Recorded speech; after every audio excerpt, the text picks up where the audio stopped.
കാലഘട്ടത്തിന്റെ ഏറ്റവും അവസാനത്തെ ഒരു ലാപ്പിൽ നിൽക്കുകയാണ് അല്ലെ.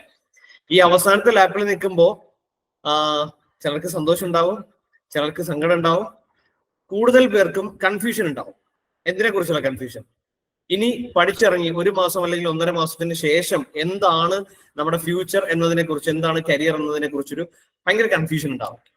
ഈ കൺഫ്യൂഷനുള്ള ആക്കം കൂട്ടാനായിട്ട് നിങ്ങളുടെ സീനിയേഴ്സ് ആയാലും അല്ലാണ്ട് നിങ്ങൾക്ക് അറിയാവുന്ന എഞ്ചിനീയേഴ്സ് ആയാലും ഒരുപാട് പേര് ജോലി ഇല്ലാണ്ട് നിൽക്കുന്നതും ഒക്കെ നിങ്ങൾ കാണുന്നു അല്ലെ.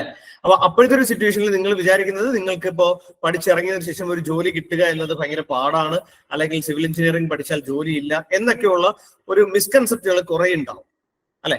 അപ്പൊ ഇന്നത്തെ ഈ ഒരു സെഷനിൽ ഇതൊരു 1 വേ സെഷൻ അല്ല, ആക്ച്വലി നമുക്ക് വളരെ എഫക്റ്റീവ്ലി ഡിസ്കസ് ചെയ്ത് പോകാൻ പറ്റുന്ന കുറെ പോയിന്റ്സുകളാണ് ഇന്നത്തെ ഈ ഒരു വെബിനാറിൽ നമ്മൾ ഉദ്ദേശിക്കുന്നത്. റോഡ് വേ ടു ഇൻഡസ്ട്രി എന്ന് തന്നെയാണ് ഇതിന്റെ ടൈറ്റിൽ നമ്മൾ കൊടുത്തിരിക്കുന്നത്. Road way to industry means നിങ്ങൾക്ക് അറിയാവുന്നത് പോലെ അക്കാഡമിക്സും ഇൻഡസ്ട്രിയും തമ്മിൽ വലിയൊരു ഗ്യാപ്പ് ഉണ്ട്. ആ ഗ്യാപ്പ് ബ്രിഡ്ജ് ചെയ്യാൻ എന്തൊക്കെ കാര്യങ്ങളാണ് വേണ്ടത്, ആ ഒരു പാത്ത് എങ്ങനെയായിരിക്കണം, അതെങ്ങനെ ചാനലൈസ് ചെയ്യണം എന്നതിനെ കുറിച്ചൊക്കെയാണ് നമ്മൾ ഇന്നത്തെ ഈ ഒരു വെബിനാറിൽ നമ്മൾ ഡിസ്കസ് ചെയ്യാൻ പോകുന്നത്.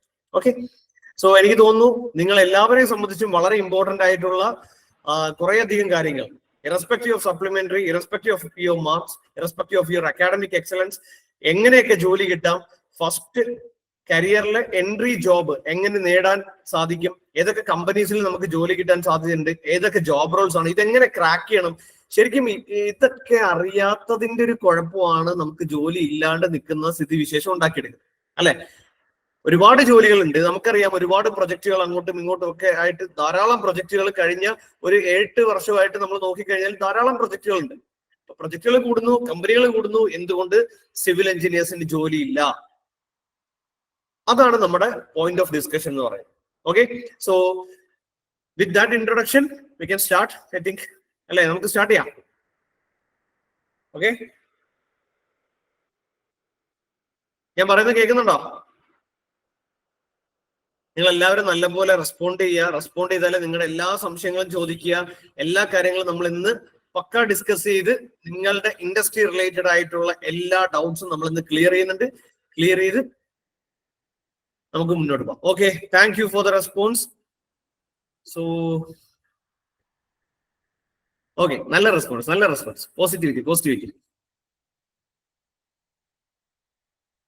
ഓക്കെ, ഇത് തന്നെയാണ് വേണ്ടത് കേട്ടോ, നല്ല പിള്ളേര്.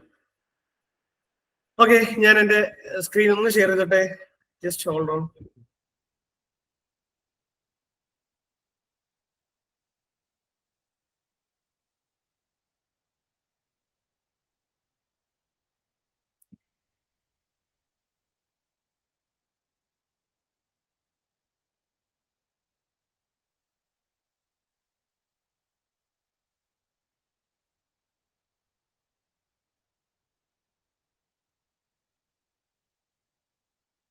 ഓക്കെ, നിങ്ങൾക്ക് സ്ക്രീൻ ഷെയറിംഗ് കാണാമെന്ന് വിശ്വസിക്കുന്നു. കാണാൻ പറ്റുന്നുണ്ടോ?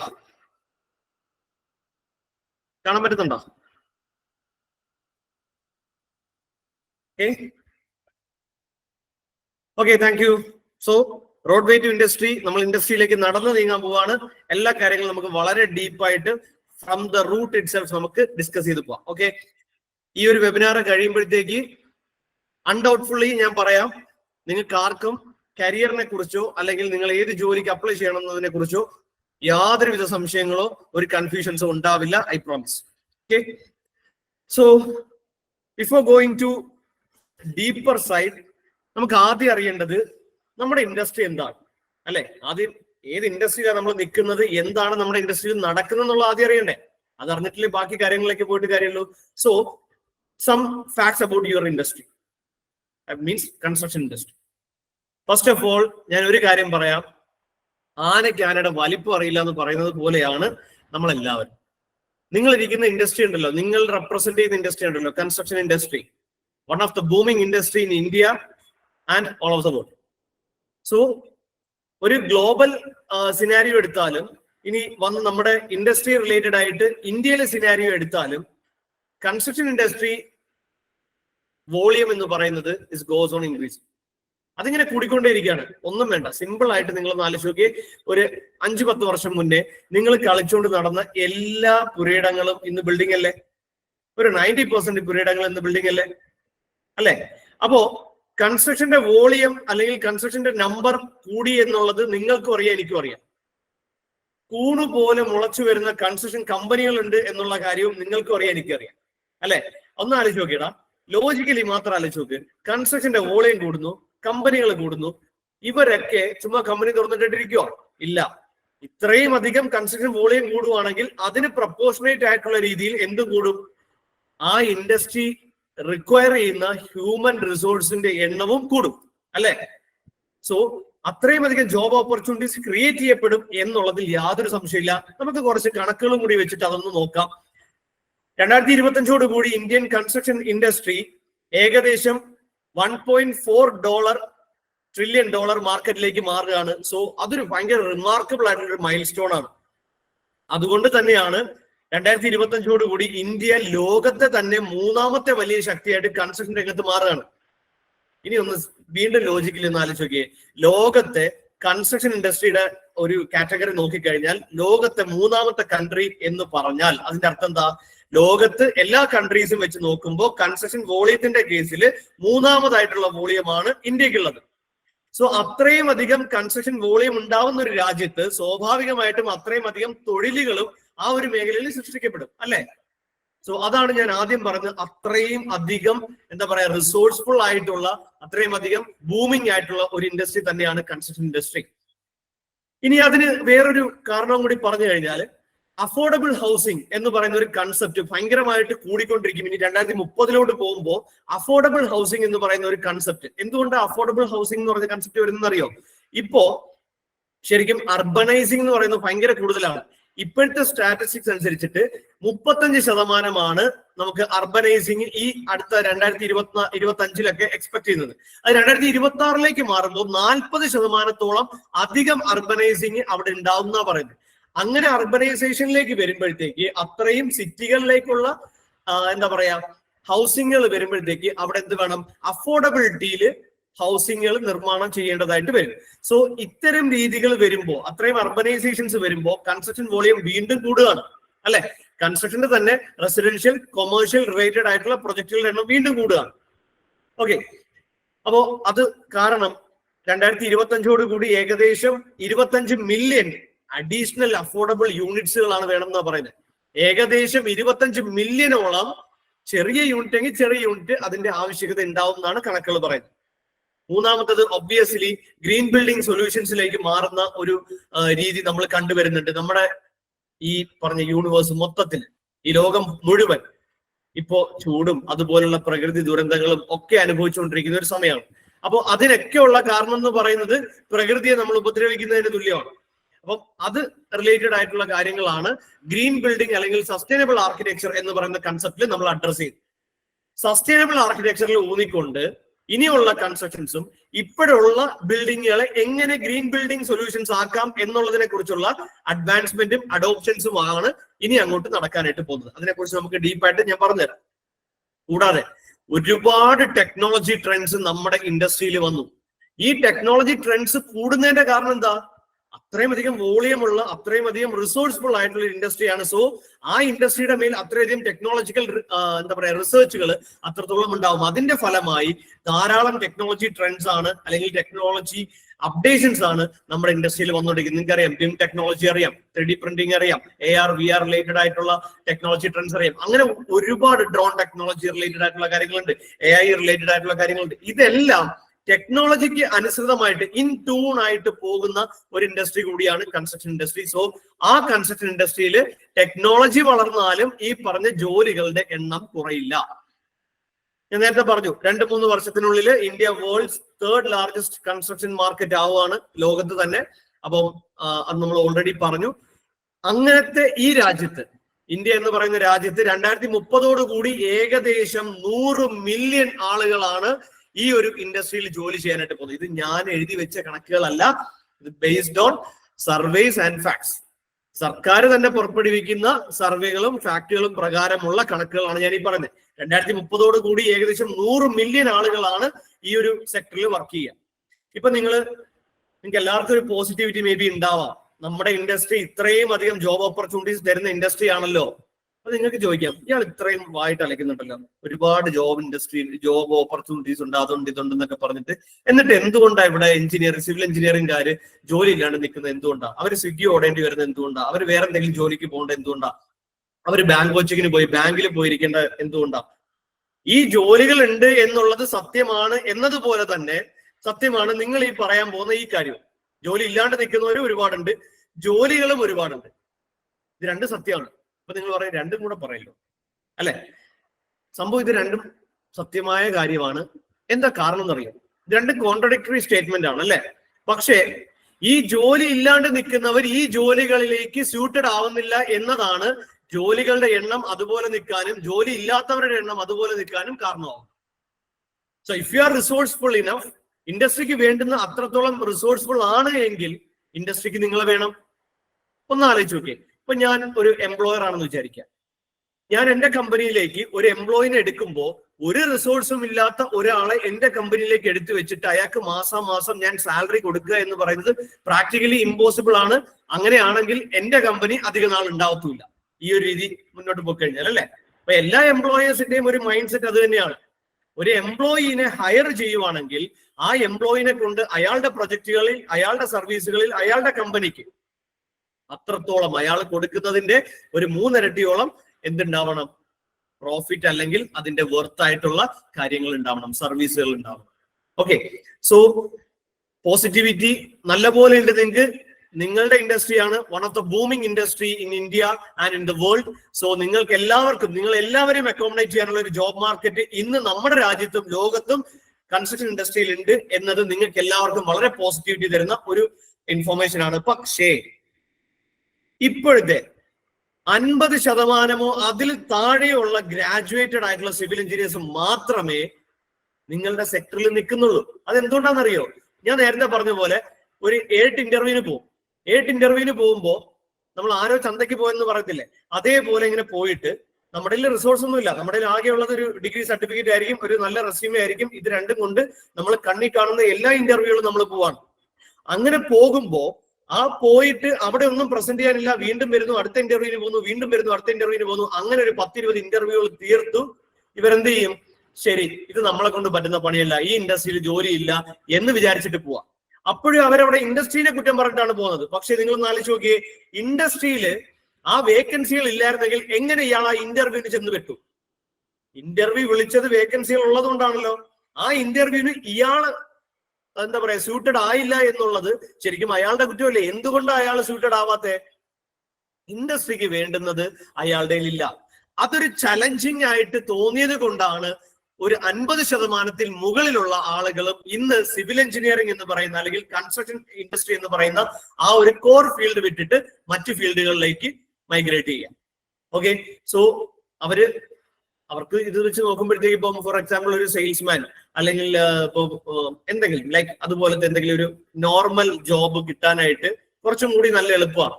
ഫോർ എക്സാമ്പിൾ ഇപ്പൊ ഒരു ICICI ബാങ്കിൽ ഒരു ICICI ബാങ്ക് എന്ന് ഞാൻ ചുമ്മാ പറഞ്ഞതാണ് കേട്ടോ, അത് അടുത്താക്കല്ലേ, ഒരു ബ്രാൻഡ് പറഞ്ഞു എന്നുള്ളത്. ICICI ബാങ്കിൽ നിങ്ങൾക്ക് ഒരു സെയിൽസിന് ഒരു ഇന്റർവ്യൂ വന്നു, അവിടെ നിങ്ങൾ പോകുന്നതും അതേപോലെ ഇപ്പൊ കോൺഫിഡൻസ് ബിൽഡേഴ്സിൽ നിങ്ങൾ ഒരു ഇന്റർവ്യൂവിന് പോകുന്നതും ഇത് രണ്ടും തമ്മിൽ കമ്പയർ ചെയ്ത് കഴിഞ്ഞാൽ നിങ്ങൾക്ക് ഏറ്റവും പാട് കോൺഫിഡൻസ് ബിൽഡേഴ്സിൽ ഒരു ഇന്റർവ്യൂ ക്രാക്ക് ചെയ്യാനായിരിക്കും. കാര്യം എന്താ? അവിടെ നിങ്ങളുടെ ഇൻഡസ്ട്രി റിലേറ്റഡ് ആയിട്ടുള്ള ടെക്നിക്കൽ കാര്യങ്ങൾ മാത്രമേ നോക്കുന്നുള്ളൂ. അപ്പൊ നമ്മൾ എന്താ ചെയ്യുന്നത്? നമ്മൾ എപ്പോഴും നോക്കുന്നത് ഈസിയസ്റ്റ് പാത്ത് ഏതാണെന്നുള്ളതാണ്, അല്ലെ? ഈ ഈസിയസ്റ്റ് പാത്ത് നോക്കുന്നത് കൊണ്ടാണ് നമ്മൾ ഈ പറഞ്ഞ പോലെ നമ്മുടെ കോർ ഇൻഡസ്ട്രിയിൽ നിന്ന് ഡീവിയേറ്റ് ചെയ്ത് മറ്റു ഇൻഡസ്ട്രിയിലേക്ക് പോവാം. ഞാൻ 5 വർഷം എഞ്ചിനീയറിംഗ് കോളേജിൽ അധ്യാപകനായിരുന്നു. എനിക്ക് തോന്നുന്നു ഏകദേശം 2018-ലോ 19-ലോ ആണെന്ന് തോന്നുന്നു ഒരുപാട് കുട്ടികൾ ബൈജൂസ് എന്ന് പറഞ്ഞ കമ്പനിയിലേക്ക് പ്ലേസ്ഡ് ആയിരുന്നു. ഈ ബൈജൂസിന്റെ കമ്പനിയിൽ പ്ലേസ്ഡ് ആയ മിക്ക കുട്ടികളും ഏകദേശം എനിക്ക് തോന്നുന്നു 8.5 CGPA കൂടുതലുണ്ടായിരുന്നു. പല ബ്രാഞ്ചിൽ നിന്ന്, സിവിൽ മാത്രമല്ല, സിവിൽ, മെക്കാനിക്കൽ, ഇലക്ട്രിക്കൽ, അങ്ങനെ പല ബ്രാഞ്ചിൽ നിന്നും പോയിട്ടുണ്ടായിരുന്നു. അവരവിടെ ബിസിനസ് ഡെവലപ്മെന്റ് എക്സിക്യൂട്ടീവ് എന്ന് പറയുന്ന ഒരു ജോബ് റോളിലേക്കാണ് അവർ പ്ലേസ്ഡ് ആയത്. 1 വർഷം തികച്ച എന്റെ കുട്ടികൾ ആരും ഇല്ലായിരുന്നു. ഏകദേശം ഒരു 6-7 മാസം കഴിഞ്ഞപ്പോൾ തന്നെ ഇവരെന്ത് ചെയ്തു? അവിടുത്തെ ആ ജോലി റിസൈൻ ചെയ്തു. വീണ്ടും പിന്നീട് ഇവര് ഇൻഡസ്ട്രിയിലേക്ക് വരാൻ തുടങ്ങി. അവരെന്താണ് പഠിച്ചത് ആ ഇൻഡസ്ട്രിയിലേക്ക് വരാൻ തുടങ്ങി. അങ്ങനെ വന്നപ്പോ അവർ നേരിട്ട വലിയൊരു ചലഞ്ച് എന്താണെന്നറിയോ? അവർ നഷ്ടമാക്കിയ ആ 6-7 മാസം ഉണ്ടല്ലോ, ആ 6-7 മാസം അവരെ സംബന്ധിച്ച് ഭയങ്കര ക്രൂഷ്യലാണ്. കാര്യം ഇവൻ പിന്നീട് ഇൻഡസ്ട്രിയിലേക്ക് വരുമ്പോൾ ഇവൻ ഫ്രഷറാണ്. വീണ്ടും ഫ്രഷർ മാത്രമല്ല, ഇവൻ ഇൻഡസ്ട്രിയിലെ കാര്യങ്ങളൊന്നും അറിയില്ല. ഇവൻ അത് പഠിച്ചെടുക്കാൻ വീണ്ടും ഒരു 4-5 മാസം ഉണ്ടാവും. ഈ 4-5 മാസവും 6-7 മാസവും കഴിഞ്ഞ് ഒരു വർഷം കഴിഞ്ഞ് ഇവൻ അടുത്തടുത്തോട്ട് പോകുമ്പോഴത്തേക്ക് വീണ്ടും അടുത്ത ബാച്ച് കുട്ടികൾ പഠിച്ചിറങ്ങാം അല്ലെ. അപ്പോഴൊരു ഇൻഡസ്ട്രിയിൽ ചോദിക്കും, നിങ്ങൾ ഒരു വർഷം എന്താ ചെയ്തേ? ഞാൻ ഇന്നടുത്തൊക്കെ പോയി അലഞ്ഞു തിരിഞ്ഞ് വന്ന ഒരുത്തന എന്ന് പറയുമ്പോ അയാൾക്കാണോ ഇംപ്രസീവ് ആവുക, അതോ മറ്റൊരാൾ ഒരു വർഷം കൺസ്ട്രക്ഷൻ ഇൻഡസ്ട്രിയിൽ വർക്ക് ചെയ്ത ഒരാൾ വരുമ്പോൾ അയാളിലാണോ ഇംപ്രസീവ് ആവുക? സ്വാഭാവികമായിട്ടും ആ കൺസ്ട്രക്ഷൻ ഇൻഡസ്ട്രിയിൽ കണ്ടിന്യൂസ്ലി വർക്ക് ചെയ്ത ഒരാളായിരിക്കും അല്ലെ. സോ കരിയറിലെ ആദ്യത്തെ ജോലി സെലക്ട് ചെയ്യുമ്പോൾ നിങ്ങൾ ഭയങ്കര കോൺഷ്യസ് ആയിരിക്കണം. അവിടെ ജോലി കിട്ടണം എന്നുള്ള എളുപ്പമാർഗം മാത്രം നോക്കിയിട്ട് കാര്യമില്ല, മറിച്ച് ത്രൂ ഔട്ട് നിങ്ങളുടെ കരിയറിൽ ഗുണപ്പെടാനുള്ള എല്ലാ റിസോഴ്സസും ഉള്ള, ആ രീതിയിൽ എക്വിപ്ഡ് ആയിട്ടുള്ള, കൂടുതൽ പ്രൊജക്ടുകളിലേക്ക് എക്സ്പോഷർ കിട്ടുന്ന, കൂടുതൽ സൈറ്റുകളിലേക്കും കൂടുതൽ ചലഞ്ചസുകളിലേക്കും കൂടുതൽ എൻവയോൺമെന്റുകളിലേക്കും എക്സ്പോഷർ കിട്ടുന്ന ഏത് ഫീൽഡ് ഉണ്ടെന്നുള്ളത് അല്ലെങ്കിൽ ഏത് ജോലി ഉണ്ടെന്നുള്ളത് നോക്കുക. അതിനനുസരിച്ചുള്ള ജോലിയിൽ മാത്രം പോവുക. അവിടുത്തെ ഒരു സാലറി കുറവാണെങ്കിൽ നിങ്ങൾ പൊക്കോ, കാര്യമില്ല. നിങ്ങൾക്ക് അവിടെ നിന്ന് കാര്യങ്ങൾ പഠിച്ച് മറ്റൊരു കമ്പനിയിൽ പോകുമ്പോൾ നിങ്ങൾക്ക് സാലറി ഡിമാൻഡ് ചെയ്യാം. ഇപ്പൊ എനിക്കൊന്നും അറിയില്ല, ഒന്നും അറിയാതെ എനിക്ക് അവിടെ ചെന്നിട്ട് എനിക്ക് 40,000 രൂപ ശമ്പളം വേണം എന്ന് പറഞ്ഞാൽ അവിടെ അതൊരു എത്തിക്സിന് ചേർന്ന കാര്യമല്ല. നമ്മുടെ ഒന്നും അങ്ങോട്ട് കൊടുക്കാനില്ല, പക്ഷെ ആ എംപ്ലോയറിന്റെ കാശിൽ നമുക്ക് ഇങ്ങോട്ട് വേണമെന്ന് നമുക്ക് പറയാൻ പറ്റില്ലല്ലോ. സോ നിങ്ങൾ ഫസ്റ്റ് ഓഫ് ഓൾ നിങ്ങൾ ചെയ്യേണ്ടത് ബി എക്വിപ്ഡ് വിത്ത് റിസോഴ്സസ്. അപ്പോ അതിനുവേണ്ടി ആ റിസോഴ്സസിൽ എക്വിപ്ഡ് ആയി കഴിഞ്ഞാൽ നിങ്ങൾക്ക് ധാരാളം ഡിവിഷൻസും സെക്ടേഴ്സും ഒക്കെ കൺസ്ട്രക്ഷൻ ഇൻഡസ്ട്രിയിൽ തന്നെ ലൈ ചെയ്യുന്നുണ്ട്. അതിൽ വളരെ കുറച്ച് കാര്യങ്ങൾ മാത്രം ഞാൻ ഇവിടെ ഡെപിക്ട് ചെയ്തിട്ടുണ്ട്. ഒന്നാമത്തത് ഡിസൈൻ ആൻഡ് മോഡലിംഗ്. അവിടെ മോഡലിംഗ് നടക്കുന്നു കേട്ടോ, അത് തെറ്റിപ്പോയതാ, 2-1 കേട്ടോ. Design and modelling, BHIM base ചെയ്തിട്ടുള്ള ബിൽഡിംഗ് ഇൻഫർമേഷൻ മോഡലിംഗ് ബേസ് ചെയ്തിട്ടുള്ള design and modelling. Next one structural engineering related ആയിട്ടുള്ള സെക്ടേഴ്സ് ഉണ്ട്. Estimation and costing, one of the important sector എന്ന് നമുക്ക് പറയാൻ പറ്റുന്നതാണ് ഈ 3 എണ്ണം. ആദ്യത്തെ 3 എണ്ണവും അത് തന്നെയാണ്, estimation and costing. Sustainable architecture and green building. ഞാൻ പറഞ്ഞു പണ്ടൊക്കെ ഒരു ഗ്രീൻ ബിൽഡിംഗ് വെക്കുക എന്ന് പറയുന്നത് ഭയങ്കര പാടുള്ള കാര്യമായിരുന്നു. കാരണം ഈ ഗ്രീൻ ബിൽഡിങ്ങിന് വേണ്ടിയിട്ടുള്ള മെറ്റീരിയൽസിന്റെ കോസ്റ്റ് നമ്മൾ നോർമൽ കൺവെൻഷണൽ ബിൽഡിംഗ് മെറ്റീരിയൽസുമായിട്ട് നോക്കുമ്പോൾ ഫാർ ഹയർ ആയിരുന്നു. ഇന്ന് അതിന്റെ വ്യത്യാസം ഏകദേശം 5% ഒതുങ്ങിയിട്ടുണ്ട്, ആ വ്യത്യാസം എന്ന് പറയുന്നത്. അപ്പോൾ അങ്ങനെ നോക്കുമ്പോൾ പലരും ഒരു ലോങ് റൺ ബെനിഫിറ്റ് നോക്കിക്കൊണ്ട് ഗ്രീൻ ബിൽഡിങ്ങിലേക്കും സസ്റ്റൈനബിൾ ആർക്കിടെക്ചറിലേക്കും മൂവ് ഓൺ ചെയ്യുന്നുണ്ട്. സോ അതൊരു ഭയങ്കര ഇമ്പോർട്ടന്റ് ആയിട്ടുള്ള ബൂമിംഗ് ആയിട്ടുള്ള ഒരു സെക്ടർ തന്നെയാണ്. Next one quality assurance. അതൊരു ഡിപ്പാർട്ട്മെന്റ് എന്ന് നമുക്ക് വേണമെങ്കിൽ പറയാവുന്നതാണ്. നമ്മളുടെ ക്വാളിറ്റി അഷുറൻസ് എന്ന് പറഞ്ഞു കഴിഞ്ഞാൽ കൺസ്ട്രക്ഷൻ ഇൻഡസ്ട്രിയിൽ യൂസ് ചെയ്യുന്ന എല്ലാ മെറ്റീരിയൽസിന്റെയും എല്ലാ പ്രോസസ്സുകളുടെയും quality with the help of certain ടെസ്റ്റുകൾ ആ ക്വാളിറ്റികൾ ഉറപ്പുവരുത്തുക എന്നുള്ള ആ ഒരു ഡിപ്പാർട്ട്മെന്റ് ആണ് ശരിക്കും ക്വാളിറ്റി അഷുറൻസ് എന്ന് പറയാം. നിങ്ങൾക്കറിയാം സ്റ്റീൽ സ്ട്രക്ചേഴ്സ് ഒരുപാട് ഇപ്പൊ പുതുതായിട്ട് വരുന്നുണ്ട്. നിമിഷങ്ങൾ കെട്ടിപ്പൊക്കാൻ പറ്റുന്ന രീതിയിലുള്ള സ്റ്റീൽ സ്ട്രക്ചേഴ്സ് ഒരുപാട് വരുന്നുണ്ട്. പ്രീകാസ്റ്റ് മോഡൽസ് കുറെ വരുന്നുണ്ട്. ആർക്കിടെക്ചറിൽ പരമായിട്ടുള്ള സെക്ടറുകൾ ഇപ്പൊ നിങ്ങൾക്കറിയാം, ഇപ്പോ ഒരു സിവിൽ എഞ്ചിനീയറും ഒരു ആർക്കിടെക്റ്റും ആയിട്ട് കമ്പയർ ചെയ്യുകയാണെങ്കിൽ ശരിക്കും സത്യസന്ധമായെന്ന് പറഞ്ഞേ ആര് വെക്കുന്ന വീടിന് ഭംഗി കൂടുതൽ?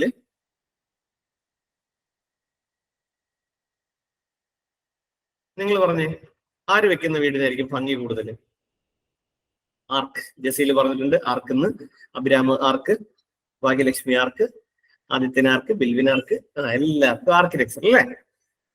അപ്പൊ നമ്മളെല്ലാരും സമ്മതിക്കുന്ന ഒരു കാര്യം അല്ലേ എടാ. പക്ഷെ നമ്മളൊരു ക്ലയന്റിന്റെ ഭാഗത്ത് നിന്ന് നോക്കിയേ, ഒരു ക്ലയന്റിന്റെ ഭാഗത്ത് നിന്ന് നോക്കുമ്പോ ഇയാൾ ആർക്കിടെക്ചർ ആണോ ഇയാള് സിവിൽ എഞ്ചിനീയർ ആണോ എന്നുള്ള കാര്യം വല്ല അറിയേണ്ട കാര്യമുണ്ടോ? അയാൾക്ക് അയാളുടെ പ്രൊജക്ട് പക്ക ആയിട്ടിരിക്കുക, മറ്റുള്ള പ്രൊജക്ടുകളിൽ നിന്നും യുണീക്ക് ആയിട്ടിരിക്കുക എന്നുള്ളതൊക്കെയാണ് അയാളുടെ ചിന്ത അല്ലെ. സോ ആർക്കിടെക്ട്സ് ഒരു പ്രൊജക്ടിനെ അതെ നീതു പറഞ്ഞ തന്നെയാണ് അതിന്റെ മെയിൻ കാര്യം. Civil engineers knows how to construct, they know how to make it aesthetic. അത് തന്നെയാണ് അതിന്റെ കാരണം. അപ്പോ ഈ ആർക്കിടെക്ട്സിന്റെ ഭാഗത്ത് നിന്ന് നോക്കുന്ന അവര് കുറെ കാര്യങ്ങൾ എന്താ കാണാൻ പറ്റുന്നുണ്ടോ? എന്റെ സ്ക്രീൻ കാണാൻ പറ്റുന്നുണ്ടോ? ഈ ആർക്കിടെക്ട്സ് ഒരു പ്രൊജക്ടിനെ അപ്രോച്ച് ചെയ്യുന്ന കുറെ രീതികളുണ്ട്. ആ രീതികളും ആ മോഡലുകളും ആ അപ്ഡേഷൻസും ഒക്കെ അറിഞ്ഞു കഴിഞ്ഞാൽ, അല്ലെങ്കിൽ ആ ഒരു ആറ്റിറ്റ്യൂഡ് അല്ലെങ്കിൽ ആ ഒരു രീതി നമ്മളും കൂടി എടുത്തു കഴിഞ്ഞാൽ സ്വാഭാവികമായിട്ടും നമ്മളുടെ പ്രൊജക്ടുകളിലും നമുക്ക് അത്തരം എലമെന്റ്സ് ആഡ് ചെയ്യാനും അതുവഴി നേരത്തെ നീതു പറഞ്ഞ പോലുള്ള കൺസ്ട്രക്ട് ചെയ്യാനും എസ്തെറ്റിക് വ്യൂ പ്രൊവൈഡ് ചെയ്യാനും സിവിൽ എഞ്ചിനീയറിന് പറ്റുന്ന രീതിയിലേക്ക് നമുക്ക് മാറാനായിട്ട് പറ്റും. Next one project management. എനിക്കറിയാം ഇപ്പോ നമ്മുടെ നാട്ടിൽ അത്രത്തോളം പ്രൊജക്ട് മാനേജ്മെന്റ് ഉണ്ടോ എന്ന് ചോദിച്ചു കഴിഞ്ഞാൽ ഇല്ല എന്ന് തന്നെയാണ് വിഷമത്തോടു കൂടി പറയാൻ പറ്റുക. പക്ഷേ പുറം രാജ്യങ്ങളിൽ നോക്കുകയാണെങ്കിൽ അവിടെ ഒരു വർക്ക് സ്റ്റാർട്ട് ചെയ്ത് അതിന്റെ ഓരോ ഡേയും എത്രത്തോളം വർക്ക് തീരണം, എത്ര ലേബേഴ്സ് ഉണ്ടാവണം, എത്ര കോസ്റ്റ് ആയിരിക്കും അവിടെ ഫ്ലോ ചെയ്യേണ്ടത് എന്നുള്ള കാര്യങ്ങൾ ഉൾപ്പെടെയുള്ള എല്ലാ കാര്യങ്ങളും പക്ക മാനേജ് ചെയ്തതിനു ശേഷം മാത്രമേ പ്രീ ഡിസൈൻ അല്ലെങ്കിൽ പ്രീ കൺസ്ട്രക്ഷൻ റിലേറ്റഡ് ആയിട്ടുള്ള ആ ഒരു സ്റ്റേജിന് അത്രത്തോളം ഇമ്പോർട്ടൻസ് അവർ കൊടുക്കുന്നുണ്ട്. സോ പ്രൊജക്ട് മാനേജ്മെന്റ് എന്ന് പറയുന്നത് one of the important sector in construction industry. കൺസ്ട്രക്ഷനിൽ മാത്രമല്ല, ഏത് എഞ്ചിനീയറിംഗ് ഇൻഡസ്ട്രി ആയാലും, എഞ്ചിനീയറിംഗിന് മാത്രമല്ല ഏതൊരു ഇൻഡസ്ട്രി ആയാലും വളരെ ഇമ്പോർട്ടന്റ് ആയിട്ടുള്ള ഒരു സെക്ടറാണ് പ്രൊജക്ട് മാനേജ്മെന്റ് എന്ന് പറയുന്നത്. അപ്പോ ആസ് എ സിവിൽ എഞ്ചിനീയർ നിങ്ങൾക്ക് ഈ പറഞ്ഞ എല്ലാ സെക്ടേഴ്സും എക്സ്പ്ലോർ ചെയ്യാനുള്ള ഓപ്ഷൻസ് ഉണ്ട്, ഓപ്പർച്യൂണിറ്റീസ് ഉണ്ട് അല്ലെ? ഇതെല്ലാം എക്സ്പ്ലോർ ചെയ്യാനുള്ള ഓപ്പർച്യൂണിറ്റീസ് ഉണ്ട് ബേസ്ഡ് ഓൺ യുവർ പാഷൻ. നിങ്ങൾക്ക് ഇതിൽ ഏത് സെക്ടറിൽ പോകാനാണോ താല്പര്യം, നിങ്ങൾ ചെയ്യേണ്ടത് കാർഡ് അടച്ച് വെടിവെക്കാനല്ല. ഒരു സിവിൽ എഞ്ചിനീയറിന്റെ റെസ്യൂമെ ഉണ്ടാക്കിയിട്ട് ഈ പറഞ്ഞ പല സെക്ടറിലുള്ള എല്ലാ കമ്പനികൾക്കും ഒരേ റെസ്യൂമെ തന്നെ അയക്കുന്നത് ശരിക്കും കാർഡ് അടച്ച് വെടിവെക്കുന്നതിന് തുല്യമാണ്. നിങ്ങൾ ഫോക്കസ്ഡ് ആവും. ഫോക്കസ്ഡ് ആയിട്ട് നിങ്ങൾ ഒരു 3 or 4 അല്ലെങ്കിൽ പോട്ടെ 2 or 3 സെക്ടേഴ്സ് നിങ്ങൾ എന്താ പറയാ ഒന്ന് ഫോക്കസ് ചെയ്തിട്ട് അതിലെ കമ്പനീസിനെ നിങ്ങൾ ലിസ്റ്റ് ഔട്ട് ചെയ്യും. ആ കമ്പനീസിന്റെ സർവീസസ് നിങ്ങൾ നോക്ക്. ആ കമ്പനിയിലേക്ക് ഒരു എംപ്ലോയ്മെന്റിനുള്ള നോട്ടിഫിക്കേഷൻ വരുമ്പോ ആ ജോബ് റോൾ യൂസ് ചെയ്തിട്ട് ആ കമ്പനിയിൽ എന്തൊക്കെ സർവീസസ് ആണോ കൊടുക്കാൻ ഉദ്ദേശിക്കുന്നത് എന്നുള്ളത് നിങ്ങൾ മനസ്സിലാക്കുക. ആ സർവീസസ് അല്ലെങ്കിൽ ആ സ്കിൽസ് നിങ്ങൾ നേടിയെടുക്കുക. അത് വെച്ചുകൊണ്ട് നിങ്ങൾ നിങ്ങളുടെ എംപ്ലോയറിനെ ഇംപ്രസ് ചെയ്യിക്കുക. അങ്ങനെയാണെങ്കിൽ ഞാൻ എവിടെ വേണമെങ്കിലും എഴുതി തരാം, 3 ഇന്റർവ്യൂവിന്റെ അപ്പുറത്തേക്ക് നിങ്ങൾക്ക് പോവേണ്ടി വരത്തില്ല.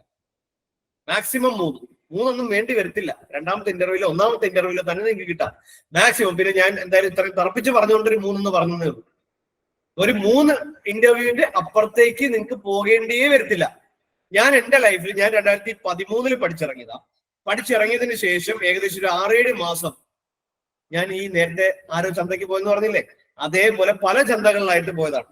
അങ്ങനെ പോയിട്ട് പലയിടത്തും പോന്നു, ഇന്റർവ്യൂവിന് പോന്നു, ഇന്റർവ്യൂവിന് അവിടെ പട്ടിത്താനും പരിഹാസവും കിട്ടുന്നു, തിരിച്ചു വരുന്നു, വീണ്ടും അടുത്ത ഇന്റർവ്യൂവിന് പോന്നു. അങ്ങനെ പോയി നിങ്ങൾ നേരത്തെ പറഞ്ഞ പോലെ ഒരു സാച്ചുറേറ്റഡ് ലെവലിലേക്ക് എത്തി. ആ സാച്ചുറേറ്റഡ് ലെവലിൽ ഇരുന്നിട്ട് ചിന്തിച്ചപ്പോഴാണ് മനസ്സിലായത് എല്ലാ കമ്പനികളിലും വേക്കൻസി ഉള്ളതുകൊണ്ടാണല്ലോ അവർ ഇന്റർവ്യൂവിന് വിളിക്കുന്നത്. പക്ഷെ ആ വേക്കൻസി വേറൊരാൾക്ക് കിട്ടുന്നുണ്ടല്ലോ, എനിക്ക് കിട്ടിയില്ല എന്നുള്ളതല്ലേ ഉള്ളൂ. എനിക്ക് കിട്ടിയില്ലെങ്കിൽ അത് ആ കമ്പനിയുടെയോ അത് ആ ഇൻഡസ്ട്രിയുടെയോ എഞ്ചിനീയറിംഗിന്റെയോ കുറ്റമല്ല, നമ്മളെപ്പോലെ പഠിച്ച ഒരാൾക്ക് തന്നെയാണ് ആ ജോലി കിട്ടിയത്. അപ്പൊ ഈ പറഞ്ഞ കാര്യങ്ങളുടെ കുറ്റമൊന്നുമല്ല. The basic problem lies within us. നമ്മുടെ ഉള്ളിൽ തന്നെയാണ് ആ പ്രോബ്ലം ഇരിക്കുന്നത്. ആ പ്രോബ്ലം എന്താണെന്നുള്ളത് മനസ്സിലാക്കുക. അവിടെ ഐ ഓപ്പൺ ചെയ്യുവാണെങ്കിൽ നേരത്തെ പറഞ്ഞ പോലെ ജോലി എന്ന് പറയുന്നത് ഒട്ടും പാടുള്ള ഒരു കാര്യം. ഓക്കെ, സോ ഇത്രയും സെക്ടറുകളുണ്ട്. ഈ സെക്ടറുകളിൽ എന്തൊക്കെ ജോബ് റോളുകൾ ഉണ്ട് എന്നുള്ളതും കൂടി നമുക്ക് നോക്കാം.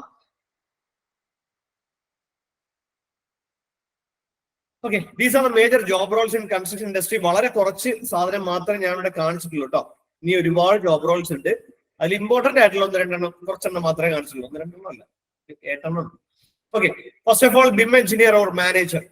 നിങ്ങൾക്കറിയാം building information modeling is the future of construction industry എന്ന് വേണമെങ്കിൽ നമുക്ക് പറയാം. കാര്യം ബിൽഡിംഗ് ഇൻഫർമേഷൻ മോഡലിംഗ് എന്ന് പറയുന്ന കാര്യം നിങ്ങൾക്ക് എല്ലാവർക്കും ബിം എന്ന് നോക്കുമ്പോൾ ബിൽഡിംഗ് ഇൻഫർമേഷൻ മോഡലിംഗ് എന്ന് പറയും. കുറെ അധികം സോഫ്റ്റ്വെയറുകൾ യൂസ് ചെയ്ത് പ്രീ കൺസ്ട്രക്ഷൻ സ്റ്റേജിന് ധാരാളം ഇമ്പോർട്ടൻസ് കൊടുത്തുകൊണ്ട് ഏറ്റവും പെർഫെക്റ്റ് ആയിട്ടുള്ള, ഏറ്റവും എനർജി എഫിഷ്യന്റ് ആയിട്ടുള്ള, എല്ലാ രീതിയിലും എഫിഷ്യൻസി തരുന്ന, എല്ലാ രീതിയിലും സസ്റ്റൈനബിൾ ആയിട്ടുള്ള, എല്ലാ രീതിയിലും കോസ്റ്റ് എഫക്റ്റീവ് ആയിട്ടുള്ള, എല്ലാ രീതിയിലും നല്ലപോലെ പ്രൊജക്ട് മാനേജ് ചെയ്ത ഒരു മോഡല് നമ്മൾ ഉണ്ടാക്കുകയും ആ മോഡലിനെ അതേമാതിരി കൺസ്ട്രക്ഷൻ ചെയ്യുകയും ചെയ്യുന്ന ഒരു രീതിയാണ് ബിം എന്ന് പറയുന്നത്. ഫോർ എക്സാമ്പിൾ ഞാൻ എക്സാമ്പിൾ പറഞ്ഞു കഴിഞ്ഞാല് നമ്മുടെ തമ്പാനൂര് KSRTC ബസ് സ്റ്റാൻഡ് ഉണ്ടായിരുന്നു. അവിടെ ഒരു ഹമ്പ് പണിഞ്ഞായിരുന്നു വരും. KSRTC ബസ് സ്റ്റാൻഡും മറ്റേ വലിയ കോംപ്ലക്സ് ഒക്കെ ഉള്ളതാണ്. അവിടെ ആദ്യം ഒരു ഹമ്പ് പണിയായിരുന്നു. ഈ ഹമ്പില് KSRTC ബസ് കയറുമ്പോൾ ബസ്സിന്റെ അടി തട്ടുന്നു, പ്ലാറ്റ്ഫോം അടിക്കുന്നു അല്ലെ, വേറെ കുഴപ്പമൊന്നുമില്ല, ബാക്കിയെല്ലാം സെറ്റാണ്. KSRTC ബസ് ടെർമിനലാണ്, അവിടത്തേക്ക് KSRTC ബസ് അകത്ത് കയറാൻ പറ്റില്ല, വേറെ കുഴപ്പമൊന്നുമില്ല. അപ്പം ഇതായിരുന്നു സിനാരിയോ. ഈ സാധനം KSRTC ബസ് കയറില്ലെങ്കിൽ പിന്നെ ആ സാധനത്തിന് അവിടെ കെട്ടിയിട്ടേക്കുന്നത് കാക്കയ്ക്ക് എന്തെങ്കിലും ചെയ്യാൻ വേണ്ടിയിട്ടാണ്? അല്ലല്ല. അപ്പോ അതിന് വേണ്ടിയിട്ട് നമ്മൾ എന്താ ചെയ്യുന്ന അറിയോ? പിന്നീട് ഇവര് അതിന്റെ ഹൈറ്റ് വീണ്ടും ഒന്ന് റീഡിഫൈൻ ചെയ്തിട്ട് അത് വീണ്ടും പൊളിക്കുക ചെയ്തേ. അങ്ങനെ പൊളിച്ചു വന്നപ്പോ അവിടെ എന്തൊക്കെയാണ് നഷ്ടപ്പെട്ടെ? ഒന്ന് ധനനഷ്ടം, രണ്ടാമത്തെ ഇത്രയും കാര്യങ്ങളായിരുന്നു, മാനഹാനി ഉണ്ടാവും അല്ലെ, പിന്നെ ലേബേഴ്സിന്റെ നഷ്ടമുണ്ട്, എല്ലാ രീതിയിലും നഷ്ടങ്ങൾ മാത്രമേ ഉള്ളൂ. അതൊരു എഫിഷ്യന്റ് കൺസ്ട്രക്ഷൻ നമുക്ക് പറയാൻ പറ്റില്ലല്ലോ. അതിന്റെ കുഴപ്പം എന്താ വരുന്നറിയോ? കറക്റ്റ് ആയിട്ട് ഒരു പ്ലാനിങ് ഇല്ല എന്നുള്ളത് നമ്മൾ പറയും. ഇപ്പൊ കൊല്ലത്തുള്ളവരാണെങ്കിൽ കൊല്ലത്തുള്ളവർക്ക് അറിയാം, നമ്മുടെ ഇവിടെ ഒരു പാലം കെട്ടിയിട്ടുണ്ട്. നിങ്ങൾ പലരും റീലിലൊക്കെ കണ്ടിട്ടുണ്ടാവും ഒരു പാലം. ആ പാലം പകുതിക്ക് ഇങ്ങനെ നിൽക്കുകയാണ്. ഇനി അങ്ങോട്ട് കെട്ടുന്നതിന് ഒരുപാട് ടെക്നിക്കൽ കുഴപ്പങ്ങളുണ്ട്. ഇതിന്റെയൊക്കെ കുഴപ്പം എന്താണെന്നറിയോ? പ്രീ കൺസ്ട്രക്ഷൻ സ്റ്റേജിന് വേണ്ട ഒരു ഇമ്പോർട്ടൻസും കൊടുക്കാതെ ചെയ്യുന്ന കൺസ്ട്രക്ഷൻ ആയതുകൊണ്ടാണ് ഇത്തരം പ്രോബ്ലംസ് ഉണ്ടാവുന്നത്.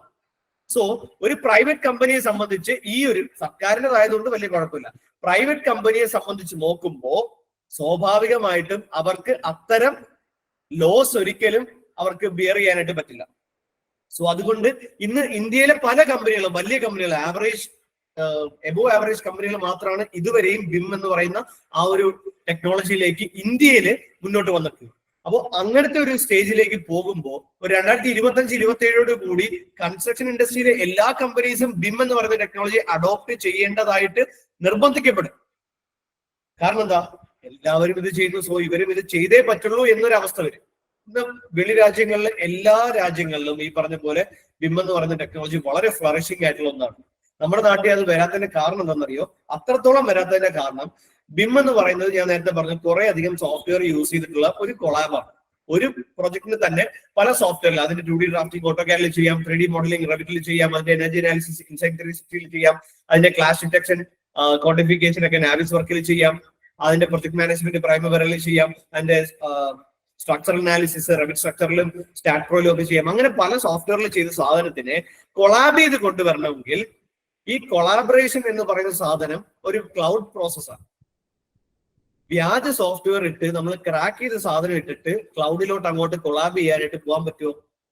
അവർ തിരിച്ചു കൊളാബ് ചെയ്തിട്ട് പോകും. അങ്ങനെ പോകാൻ പറ്റില്ല.